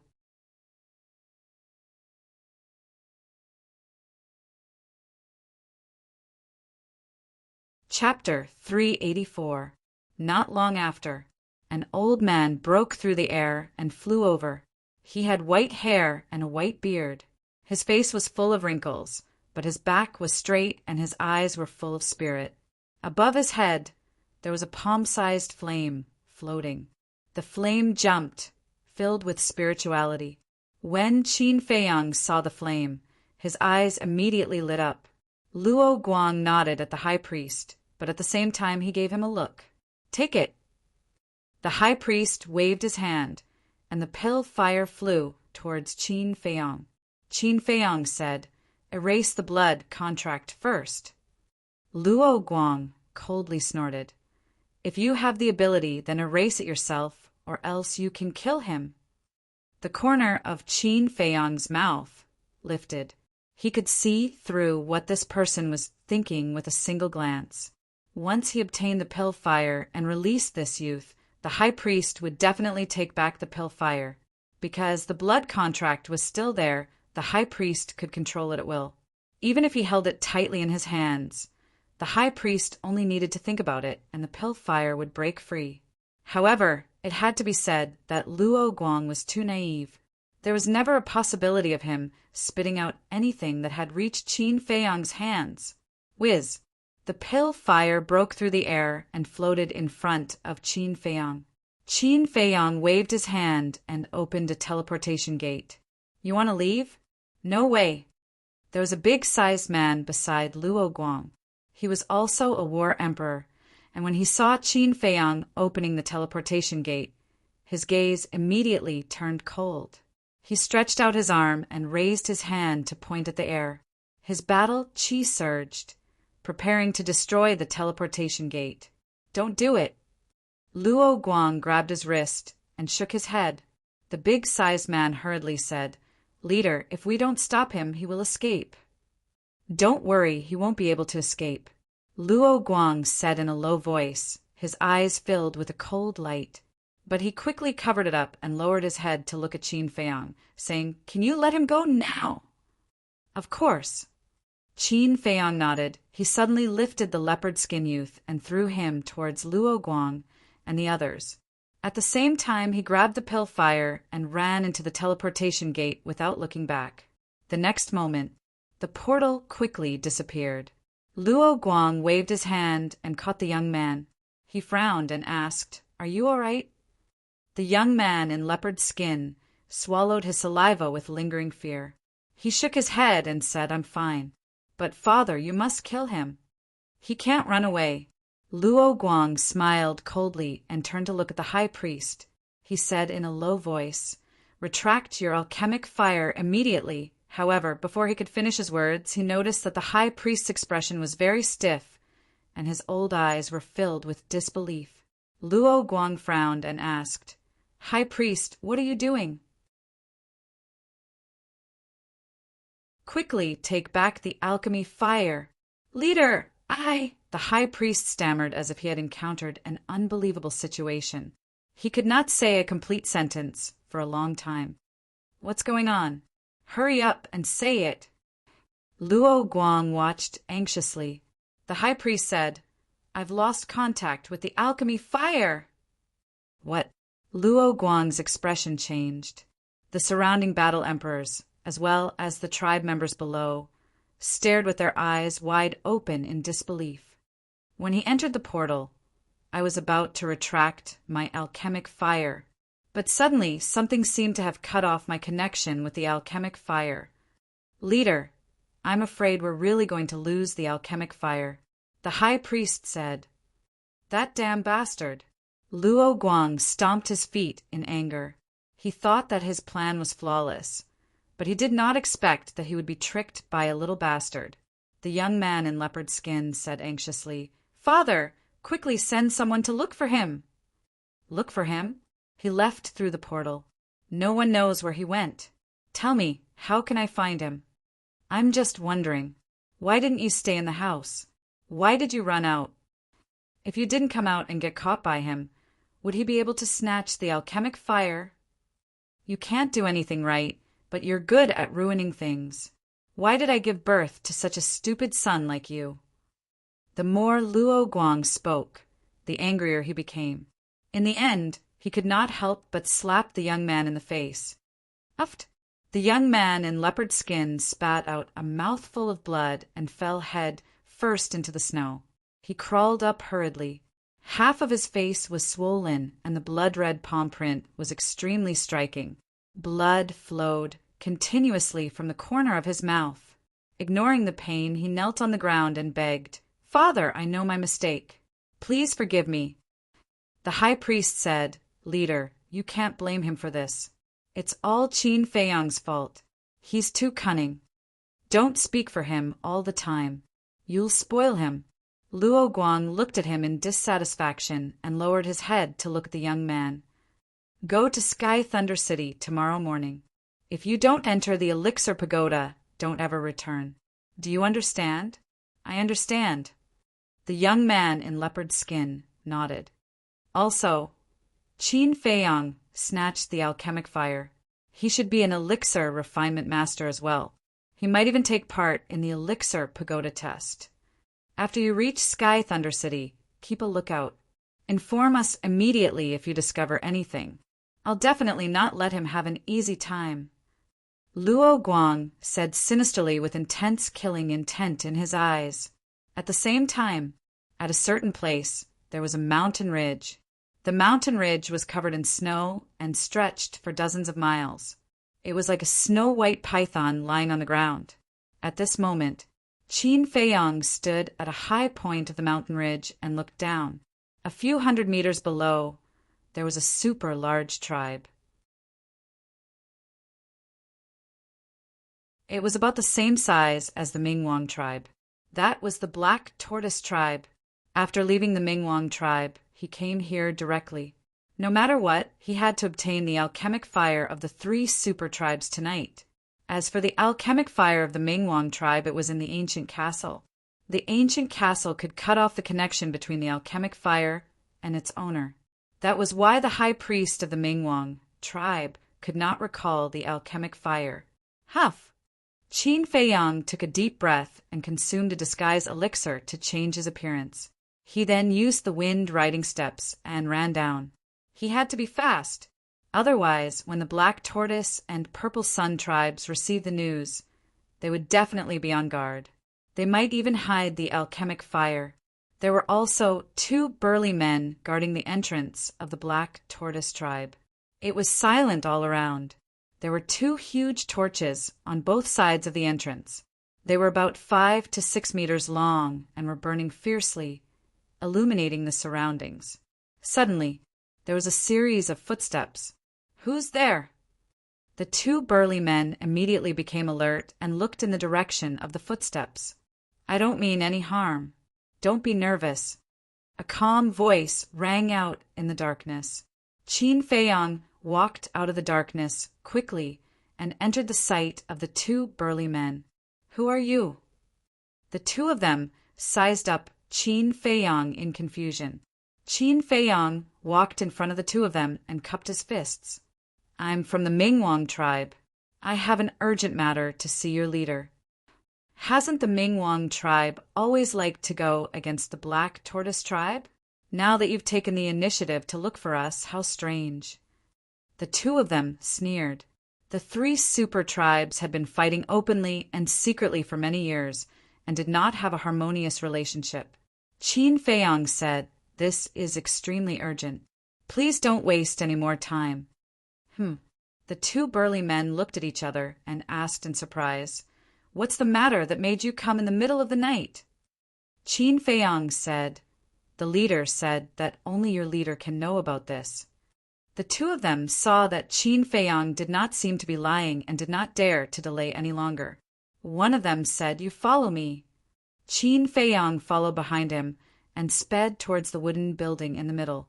100 breaths passed.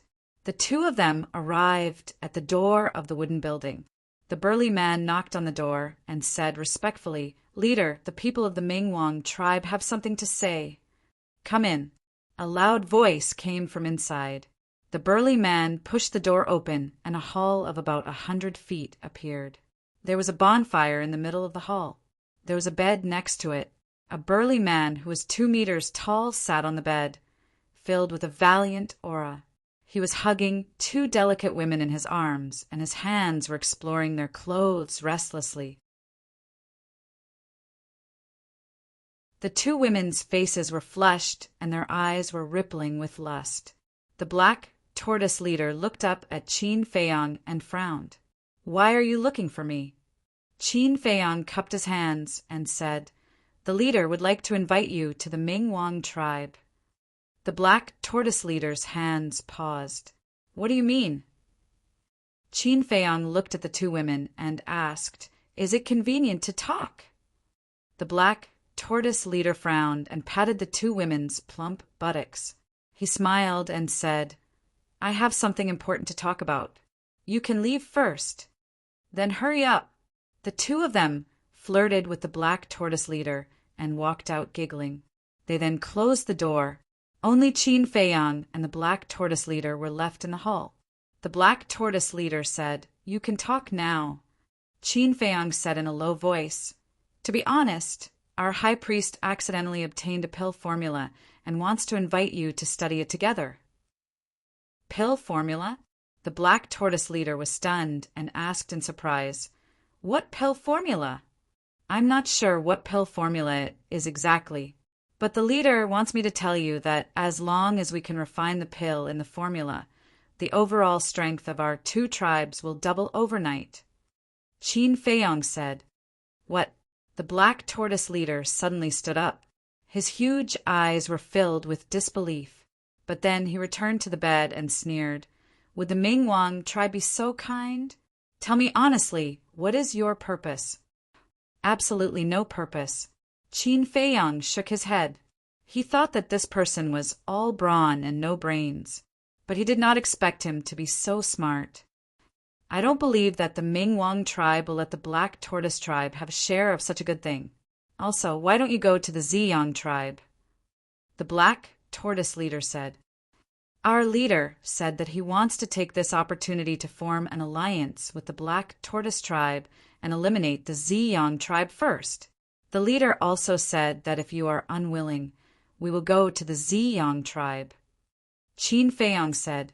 The Black Tortoise leader's heart skipped a beat, but his eyes turned cold. Are you threatening me? Leader, don't misunderstand. This is not a threat. We are very sincere. Otherwise, the leader would not have asked me to come to the Black Tortoise tribe first.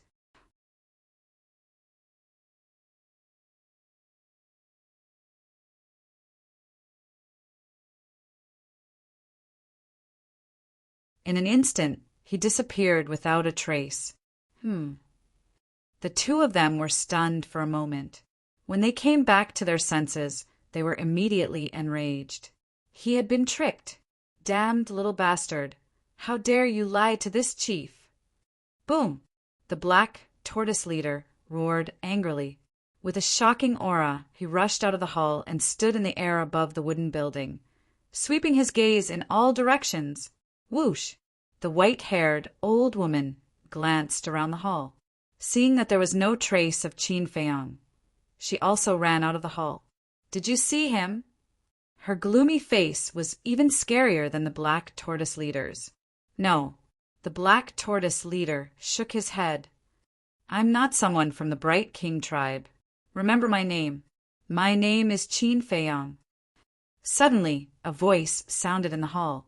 The two of them ran into the hall hurriedly and saw a teleportation gate that was dissipating rapidly. Little bastard, don't let me find you. The Black Tortoise leader was enraged.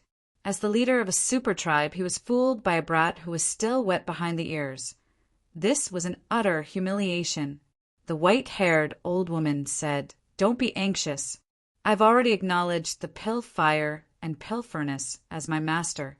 He can't take them away. However, the moment she said that, her old face was filled with disbelief. At the same time, Qin Feiyong appeared at the peak of a snow mountain. The cold wind howled, bringing with it a bone-chilling coldness. Below the snow mountain, there was a basin surrounded by mountains. Within the basin was the Purple Sun tribe. Torches burned one after another, illuminating the Purple Sun tribe in the middle of the night as though it was daytime. There's only one pill fire left. Hopefully, I can get it successfully. Qin Feiyong mumbled. At this moment, he was very excited and a little nervous at the same time. This was the last step. He could not fail. When he left the Black Tortoise tribe, he told them his real name because he did not want the Black Tortoise tribe to ruin his plans. Because if he did not tell them his real name, the Black Tortoise tribe would definitely go to the Wise King tribe to clarify things. When the time came, when the leaders of the two tribes confronted each other, they would probably guess that his next target was the Purple Sun tribe. But even so, he was still a little worried now. If the Black Tortoise leader did not believe him and went to the Wise King tribe to confirm, then the same thing would happen. So now he had to race against time. Phew! He took a few deep breaths in a row. The cold air entered his body and calmed him down quickly. Success or failure depends on this. Qin Feiyong's eyes flashed. He took out the face-restoring elixir and recovered his true appearance. Then he sped down. There were also two people guarding the gate of the Purple Sun tribe. They were also 9-star battle monarchs. In less than 10 breaths, he arrived at the gate of the tribe. Who are you? Why have you come to our Purple Sun tribe? When the two saw him, they immediately shouted. Qin Feiyong said, I am Qin Feiyong. I am here to challenge your Purple Sun tribe. Challenge? Is this kid out of his mind? The two of them looked at each other. A wild kid dared to come and challenge their Purple Sun tribe. Was he courting death? Why do you look a little familiar? The man on the left suddenly said in surprise. The man on the right looked at Qin Feiyong carefully and said, I remember now. You are the kid on the wanted poster. Do you dare to accept my challenge? Forget it. You can't make the decision. Take us to see your leader. Qin Feiyong did not talk nonsense. What a big tone. Come. Let's exchange a few moves first. The two of them rubbed their palms together, their expressions full of disdain. I am a gentleman. I won't use force. Let's compete in alchemy. Qin Feiyong said. Alchemy, save time. Alchemy? The two of them were stunned. That's right. This person snatched the alchemy fire of the Lu tribe. He must be an alchemist. However, for the Purple Sun tribe, they were not afraid of competing in martial arts. They were even more afraid of alchemy, because there were many alchemy geniuses in the tribe. Ignorant kid. Come with me if you have the guts. The man on the left smiled coldly and turned to walk into the tribe. Whoosh! Qin Feiyong used Imperial Windstep and ran inside like a wisp of smoke. He really dares to go in? The man guarding the door was shocked. He thought that Qin Feiyong was just joking. He did not expect him to be serious. Whoosh! Two figures came to the door of the wooden building in the center. You can keep up with my speed? The man leading the way turned his head and looked at Qin Feiyong behind him. He was quite surprised. Qin Feiyong glanced at him, walked straight up and kicked the door open. Who has the guts to disturb this chief's meditation? An angry shout suddenly sounded. Qin Feiyong looked over and found that there was also a bonfire in the center of the hall. Beside the bonfire, a thin middle-aged man was sitting cross-legged on a futon, glaring at Qin Feiyong at the door. There was a scar on the left side of his face, like a ferocious centipede, which was a little scary. The man leading the way hurriedly said, Leader, he kicked the door. It has nothing to do with me. Who are you? What are you doing in the Purple Sun tribe in the middle of the night? Do you know the consequences of doing this? The middle-aged man shouted.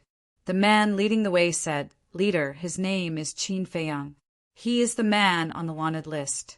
Now he is here to challenge the Purple Sun tribe. Challenge us? The middle-aged man was stunned. He stood up and looked at Qin Feiyong playfully, saying, You really don't know what's good for you. Tell me, how do you want to challenge us? Qin Feiyong took out the image crystal. The middle-aged man raised his eyebrows. Don't get too excited. I'm just recording what I'm going to say, so you won't regret it later. Qin Feiyong said calmly. Regret? The middle-aged man was furious. How dare he look down on the Purple Sun tribe? How unforgivable. Kid, there's a price to pay for your arrogance. Don't say that I didn't give you a chance. Bring it on. His eyes flashed coldly. Let's compete in alchemy. Whoever can refine a higher quality pill will win. The wager is the third-grade pill fire of the Purple Sun tribe. Do you dare? Qin Feiyong shouted, his eyes full of provocation. Compete in alchemy? The middle-aged man was stunned. He couldn't help but look at Qin Feiyong and frowned. This kid, isn't he too confident? Does he have something to rely on? But why haven't I heard of the name Qin Feiyong before? The middle-aged man asked. Kid, do you know where this place is? Of course I know. The Purple Sun tribe is one of the 3 super tribes with a strong foundation. But so what? With my alchemy skills, I can completely crush all of you. Qin Feiyong laughed arrogantly. Arrogant, too arrogant. Okay, I accept your challenge, but what if you die? The middle-aged man was so angry that he laughed. This was the first time someone dared to be so rampant in front of him.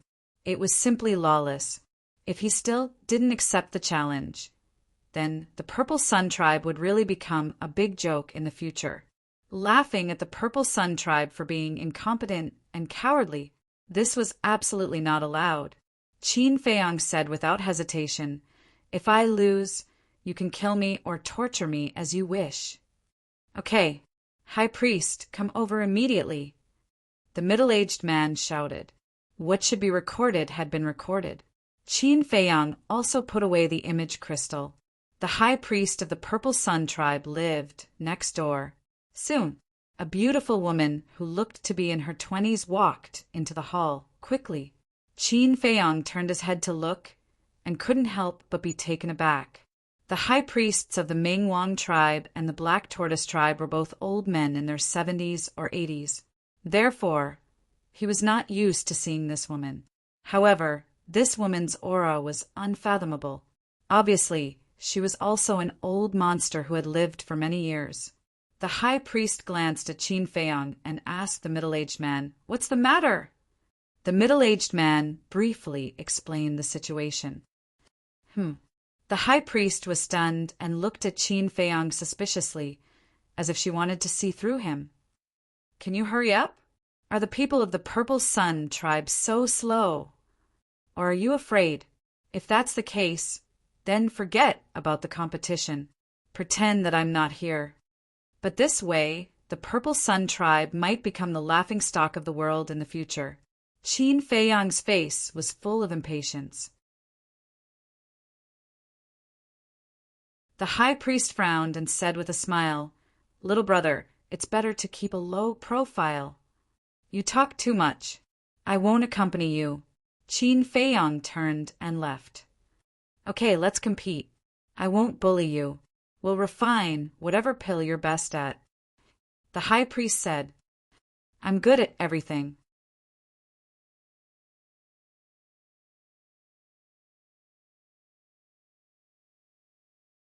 Chapter 386.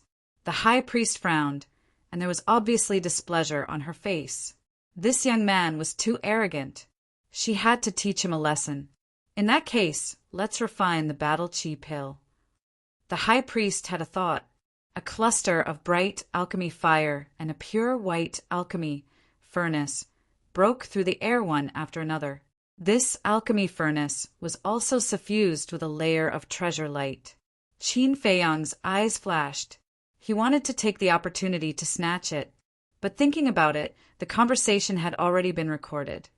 So he was not afraid that the two of them would go back on their words.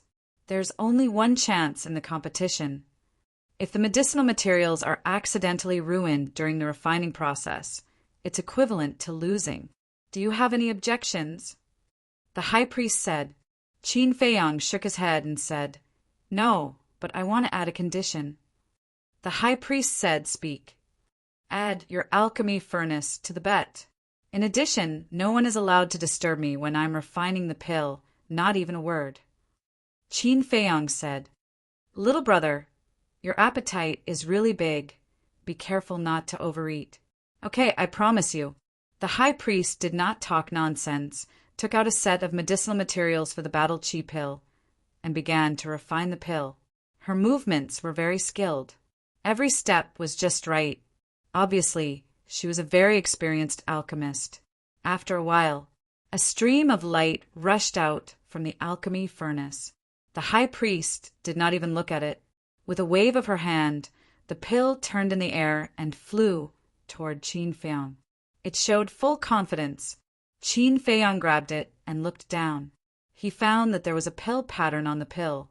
Although it was not very dazzling, it was not very blurry either.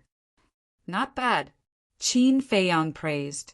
The quality of this pill could already be considered above average. The high priest smiled and said, "It's your turn now. Go all out. Let me see what you're capable of." Qin Feiyang said with a faint smile, "I won't let you down." Anyone can talk big. The middle-aged man snorted coldly, his eyes full of disdain. Qin Feiyang raised the corner of his mouth, slightly. With a wave of his hand, The bronze furnace and the netherworld devil flame appeared out of thin air. Clang! The bronze furnace fell to the ground. The high priest glanced at the bronze pill furnace and frowned. This is only a second-grade pill furnace? Qin Feiyang nodded and said, "That's right. The alchemy fire is only of the second grade." The middle-aged man's face twitched as he asked, "Kid, do you know what grade the high priest's pill fire and pill furnace are?" Qin Feiyang said, "They're all rank 3. You also know that? Then why did you take out a second-grade pill fire and a pill furnace? You think you can win against the high priestess like this?" The middle-aged man looked at him strangely. This brat was overestimating his own ability too much. "There's no other way. I don't have a Tier 3 alchemy fire or alchemy furnace, but a Tier 2 alchemy fire and alchemy furnace are enough." Qin Feiyang smiled faintly and took out a set of battle chi pill ingredients. "Arrogant brat, just wait for your death." A hint of disdain flashed across the middle-aged man's eyes. He did not believe that the pills that Qin Feiyang refined with a second-grade pill fire and pill furnace could surpass the high priest's. Swoosh! However, at this moment, for figures tore through the air and landed in the hall. Qin Feiyang turned his head to look, and his pupils instantly constricted. They really came looking for him. These 4 people were none other than the leaders and high priests of the Bright King tribe and Black Tortoise tribe. At the same time, the middle-aged man and high priest exchanged glances, their eyes full of confusion. Why did these 4 old things come here? And together? "You're really here. Hand over the pill fire and pill furnace immediately, and I can consider leaving your corpse intact." The 4 of them stared at Qin Feiyang, their faces full of anger. Qin Feiyang smiled and said, "If there's anything, wait until I'm done refining this pill." "Refining pills?" The 4 of them frowned and looked at the middle-aged man and high priest suspiciously. "He's competing with me in pill refinement. What are you guys doing here?" The high priest looked at the 4 of them in confusion. Luo Guang said gloomily, "He snatched my tribe's pill fire." "He went overboard in my Black Tortoise tribe. Not only did he snatch the pill fire, but he also snatched the pill furnace," the Black Tortoise leader said angrily. The middle-aged man and high priest were stunned and could not come back to their senses for a long time. He even dared to snatch the pill fire of the Bright King tribe and Black Tortoise tribe. Wasn't this brat too bold? In that case, this brat was still considered polite in their Purple Sun tribe. At least he did not snatch it. However, how did this brat do it? The 2 tribes were very strong. Even they were not confident that they could snatch the pill fire of the 2 tribes. Unbelievable. It seemed that they had underestimated this brat's ability. "Brat, didn't you hear? Hand over the pill fire immediately. Otherwise, you can wait to be cut into pieces."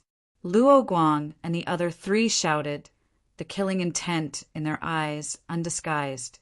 Qin Feiyang glanced at the 4 of them, looked at the middle-aged man and high priest, and said with a smile, "The 2 of you, we agreed just now that no one can disturb my pill refinement." "Did we say that?" The 2 of them were stunned. After thinking carefully, they did say that. However, at first they did not care at all. They only thought that Qin Feiyang told the 2 of them not to make a sound and disturb his pill refinement. However, it was only now that they understood. It turned out that Qin Feiyang was really afraid of Bright King and the people of the Black Tortoise tribe coming to find trouble with him. This way, he would not be able to refine pills in peace. In short, this brat was using their Purple Sun tribe as a shield. This brat's scheming was too terrifying. He actually set a trap for them from the beginning. The 2 of them were a little angry in their hearts. However, they had already agreed in advance. They could not go back on their words, right? One had to know that Qin Feiyang still had a conversation record in his hands. The high priest looked at Luo Guang and the other 3 and said helplessly, "Give me face and wait for my competition with him to end before we settle your personal grudges." The four of them frowned and nodded one after another. Although they were all the leaders and high priests of the super tribes, they were now in the Purple Sun tribe after all. If they fell out, it would not be good for anyone. The high priest looked at Qin Feiyong and said, "All right, now you can refine pills in peace. Then you guys watch carefully." Qin Feiyong smiled, tidied up the herbs, and controlled the nether devil flame to begin refining. Medicinal herbs were continuously thrown into the bronze pill furnace, one by one. Throughout the entire process, he did not panic at all and was calm and composed. The high priests of the three super tribes revealed a hint of surprise in their eyes. They were all highly accomplished alchemists. At a glance, they could tell that Qin Feiyong was an experienced alchemist. In fact, his speed was even faster than theirs. In less than 15 breaths, the battle chi pill was out of the furnace. Whoosh! The battle chi pill flew out of the pill furnace. Qin Feiyong grabbed it and threw it directly to the high priest of the Purple Sun tribe without even looking at it. The high priest caught his palm and smiled. "You are very confident." "Of course." Qin Feiyong smiled. Whoosh! Everyone's eyes fell on the high priest's hand. The high priest stretched out his arm and gradually spread out his hand. Immediately, streaks of dazzling light shot out from between her fingers. Such a strong light, is it also an elixir vein? Everyone's heart trembled. The high priest's breathing also became rapid. His 5 fingers suddenly stretched out, and the battle chi pill suddenly appeared in front of everyone's eyes. For a moment, everyone was stunned. There was actually such a dazzling elixir vein. Qin Feiyong's eyes flashed. With a wave of his hand, he quickly opened a portal. At the same time, he waved his sleeves, rolled up the nether devil flame and the bronze pill furnace, as well as the 3rd-grade elixir flame and the pill furnace, and ran in without looking back. If Luo Guang and the other 3 did not come, he would not do this. But now he had no choice. If he did not do this, when Luo Guang and the other 3 came back to their senses, he was afraid that he would not be able to leave. Damn it! Quickly catch up. Luo Guang and the other 3 were stunned and immediately rushed towards the portal. However, it was a step too late. The portal disappeared. The 4 of them were furious. He escaped when they were not paying attention. This little bastard was really more slippery than a loach. The middle-aged man and the high priest also looked at each other. Luo Guang looked at them and said angrily, "It's all your fault. If we had caught him from the beginning, he would not have been able to escape." The high priest smiled bitterly. "How would we know that he was so cunning? Humph!" Luo Guang snorted coldly and did not say anything more. He left with the white-haired old man. The black tortoise leader and the white-haired old woman did not continue to stay and quickly left. After watching the 4 leave, the middle-aged man frowned and turned to look at the high priest. See if the blood contract is still there? The high priest carefully sensed for a moment and shook his head. The blood contract is still there, but it seems like something has cut off my connection with the pill fire. The middle-aged man was stunned and sighed. We've all underestimated this Qin Feiyong. Yes. His alchemy attainments have far surpassed mine. Why don't we talk to him and ask him to join our tribe? The high priest said, "Impossible. Didn't you see his eyes? He doesn't care about our 3 super tribes at all." The middle-aged man said. The high priest said, "If he agrees, I can even give the position of high priest to him." The middle-aged man was stunned and shook his head with a smile. "Looks like you like him very much." The high priest smiled. "He's a rare talent. If he can be nurtured well, his future achievements will be even greater." "That makes sense." "All right, let's talk to him. He's so talented in alchemy. He should be participating in the Pill Pagoda test. Get someone to keep an eye on him." After the middle-aged man finished speaking, he thought for a moment and said, "What if he doesn't join our tribe?" As long as he doesn't join another tribe, we won't care. But if he goes against us, we'll have to get rid of him." The high priest said with a smile. The middle-aged man nodded thoughtfully and smiled. "Do as you see fit."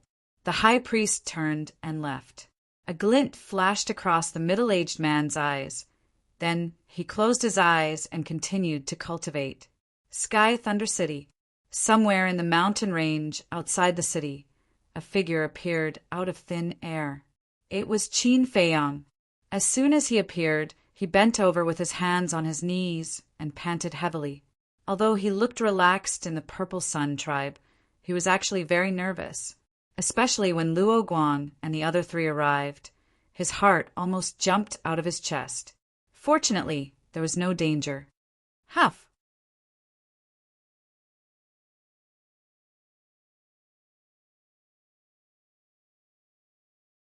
Chapter 387.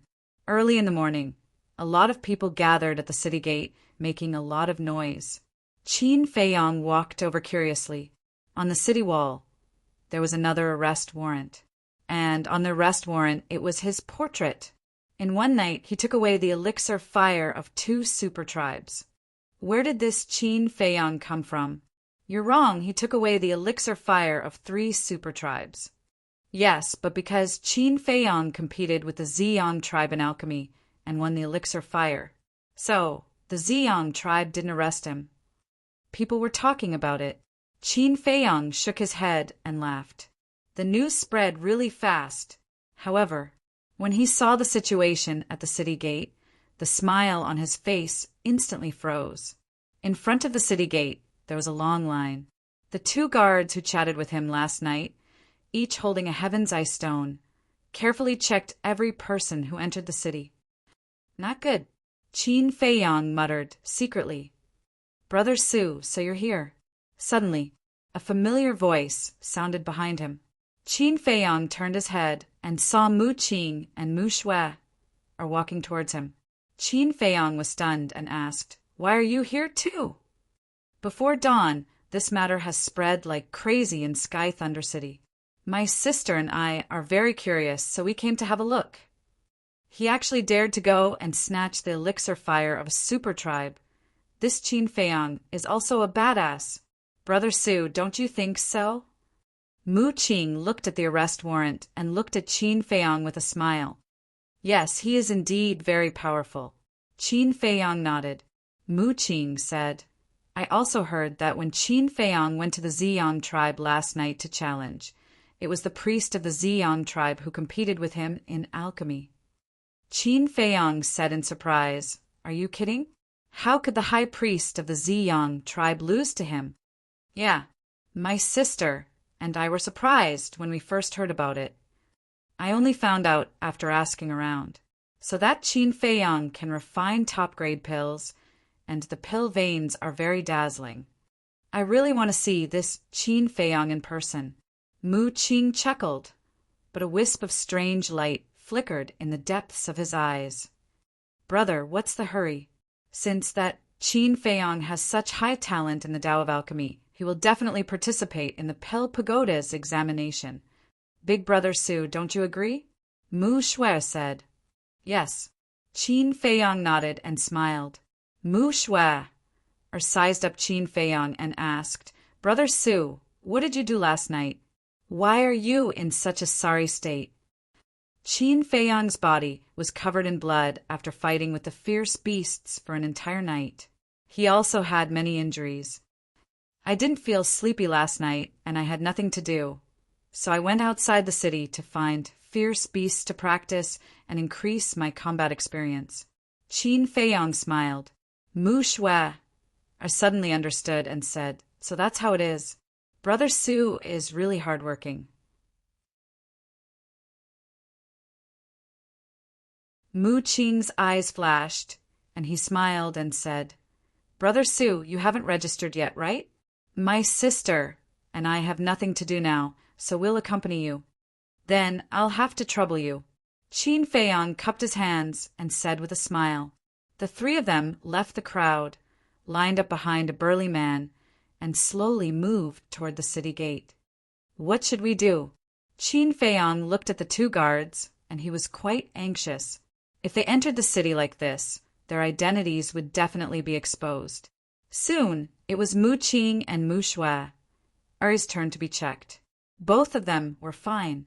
They entered the city smoothly. Next, it was naturally Qin Feiyang's turn. Mu Qing and his sister also stopped and turned to look at Qin Feiyang, as if waiting for him. But in the depths of his eyes, there was an inexplicable light. Next, the two guards lowered their heads and shouted. Qin Feiyang walked in front of them. "Little brother, it's you." The two guards looked up, and when they saw Qin Feiyang, a smile immediately crept up on their faces. Qin Feiyang smiled and said, "Two big brothers, you've worked hard." "It can't be helped. We're just tired. Unlike you, little brother, you can take things wherever you want. You're carefree and free. Look at you. You must have fought with the beasts all night. How is it? Are you relaxed now?" The two asked. "I'm a lot more relaxed. When you're done with your work, I'll invite you to have a few drinks and relax." Qin Feiyang smiled and said, "Okay, we'll look for you then. Don't go back on your word." The two laughed and said, Qin Feiyang said, "I'll be waiting for you at any time. Anyway, the people behind are waiting anxiously. It's time to be checked." "You don't have to check. Just go in." The two smiled and said. Qin Feiyang was stunned and whispered, "That's not good." "What's not good about it? We watched you leave the city last night. The blood on your body hasn't dried yet. What's the problem? Don't be long-winded. Just go in." The two guards waved their hands and said, "Okay, I won't disturb the two big brothers. Let's meet again when we're free." Qin Feiyang smiled and said, "Brother, wait. Sky Thunder City is very chaotic recently. You have to be careful." The two guards warned him in a low voice. "Thank you for your reminder." Qin Feiyang cupped his hands and thanked them. Then he walked toward Mu Qing and her sister. The brother and sister looked at each other with a hint of surprise. Qin Feiyang smiled and said, "Let's go." The three of them walked side by side and strode into the city. "Brother Su, is this really your first time in Sky Thunder City?" Mu Shui looked at Qin Feiyang suspiciously. "Why do you ask?" Qin Feiyang didn't understand. Mu Shui said, "If it's your first time here, why are you so familiar with the two guards? And you don't even need to check? When I left the city last night, I chatted with them for a while. They're not bad. I can make friends with them." Qin Feiyang explained casually. "Oh," Mu Shui nodded in realization. "Get lost." But at this moment, a violent shout came from behind. "Don't be presumptuous here. You have to be checked." Immediately after, the two guards' voices were heard. Qin Feiyang frowned and turned to look. A cold light flashed in his eyes. He saw the two guards stopping a young man in leopard skin. He had seen this person before. It was the young master of the Bright King tribe. Last night, he had been kidnapped by him. And behind this person, there were two fierce-looking burly men. They were also from the Bright King tribe. They had a strong aura. Qin Feiyang judged that they were 9-star combat kings. "Don't you have eyes? Don't you know who I am?" The young man in leopard skin glared at the two guards with a haughty look. "I know who you are, but you have to be checked too." The two guards' attitudes were also very tough. "This is outrageous. Even this arrest warrant was requested by the Bright King tribe. How dare you check me? I think you're tired of living. Get them out of my way." The young man in leopard skin shouted. The two burly men behind him took a step forward and punched the two guards in the chest. Poof! The two guards were sent flying. They rolled in front of Qin Feiyang and the other two, spitting blood from their mouths. The Heaven's Ice Stone also fell to the ground. The young man in leopard skin stomped on the two Heaven's Ice Stones and said disdainfully, "You're just two watchdogs. How dare you block my way? You're overestimating yourselves. What's the big deal about being checked? How dare you hit them? That's too much. What can we do? He's from a powerful family. Stop talking. If he hears you, you'll be in trouble. Many people had gathered behind Qin Feiyang and the other two. They were whispering, but no one dared to step forward and speak up for the two guards. Qin Feiyang's gaze turned cold. He bent over and helped the two guards up. He asked with concern, "Brothers, are you all right?" "We won't die. Don't worry about us. He's the son of the Bright King, tribe's leader. His name is Luo Yi. You're an outsider with no family background. You can't afford to offend him. Don't worry. There are rules in Sky Thunder City. He won't dare to kill us," the two guards said in a low voice. Qin Feiyang's eyes flashed slightly. At this moment, Luo Yi, surrounded by the two burly men, walked to the front of the few people. He glanced at Qin Feiyang and the others. When he saw Mu Shui, his eyes couldn't help but light up. Following that, he retracted his gaze and looked at the two guards with contempt. "Apologize to me. Not only did you hit them, you even want them to apologize. That's too unreasonable." Mu Shui muttered softly, feeling indignant for the two guards. The leopard skin youth raised his eyebrows and said, "Little beauty, you have to understand a principle. There are some things that can't be said carelessly." Mu Qin frowned and cupped his hands with a smile. "I'm sorry, my sister is young and insensible. Brother, please do your best. I think that Miss Shui's words make sense. You came to participate in the Pill Pagoda's assessment and even brought two lackeys? Just like the rumors. You're a hedonistic scum." Qin Feiyang smiled faintly. The two guards' expressions changed. They hurriedly said, "Little brother, why are you interrupting? Leave quickly. I just can't stand some good-for-nothings who rely on their family background to abuse their power outside." Qin Feiyang laughed. "What did you say? Say it again if you have the guts." The leopard skin youth's face darkened. "It's none of his business. If you have the ability, come at us," the two guards said angrily. "Yeah," the leopard skin youth looked at the two of them in surprise. "Although I don't dare to kill people in Sky Thunder City, if I want to teach a few trash a lesson, the city lord won't say anything." The leopard skin youth smiled playfully. His gaze suddenly turned cold as he shouted, "Cripple the two of them!" The two burly men behind him had a fierce look in their eyes as they punched towards the two guards. "Courting death." Qin Feiyang smiled coldly. Because of these two guards, his true identity was not exposed. He had no choice but to repay this kindness. He pushed the two of them away and stretched out his hands. Golden light emerged from his palms and collided with the two burly men. Accompanied by a painful scream, the two burly men were directly sent flying. Their two arms were shattered on the spot. What? He actually made a move. The surrounding crowd was dumbfounded. Mu Qin and his sister looked at each other, and there was a trace of shock in their eyes. The two guards were also stunned. He sent the two burly men flying with one palm. What a powerful strength! Luo Yi also looked at Qin Feiyang in disbelief. On one hand, it was because of Qin Feiyang's strength. You're tuning in to the Thunder Spear YouTube channel. Don't forget to subscribe and join us on this journey to catch the most captivating stories.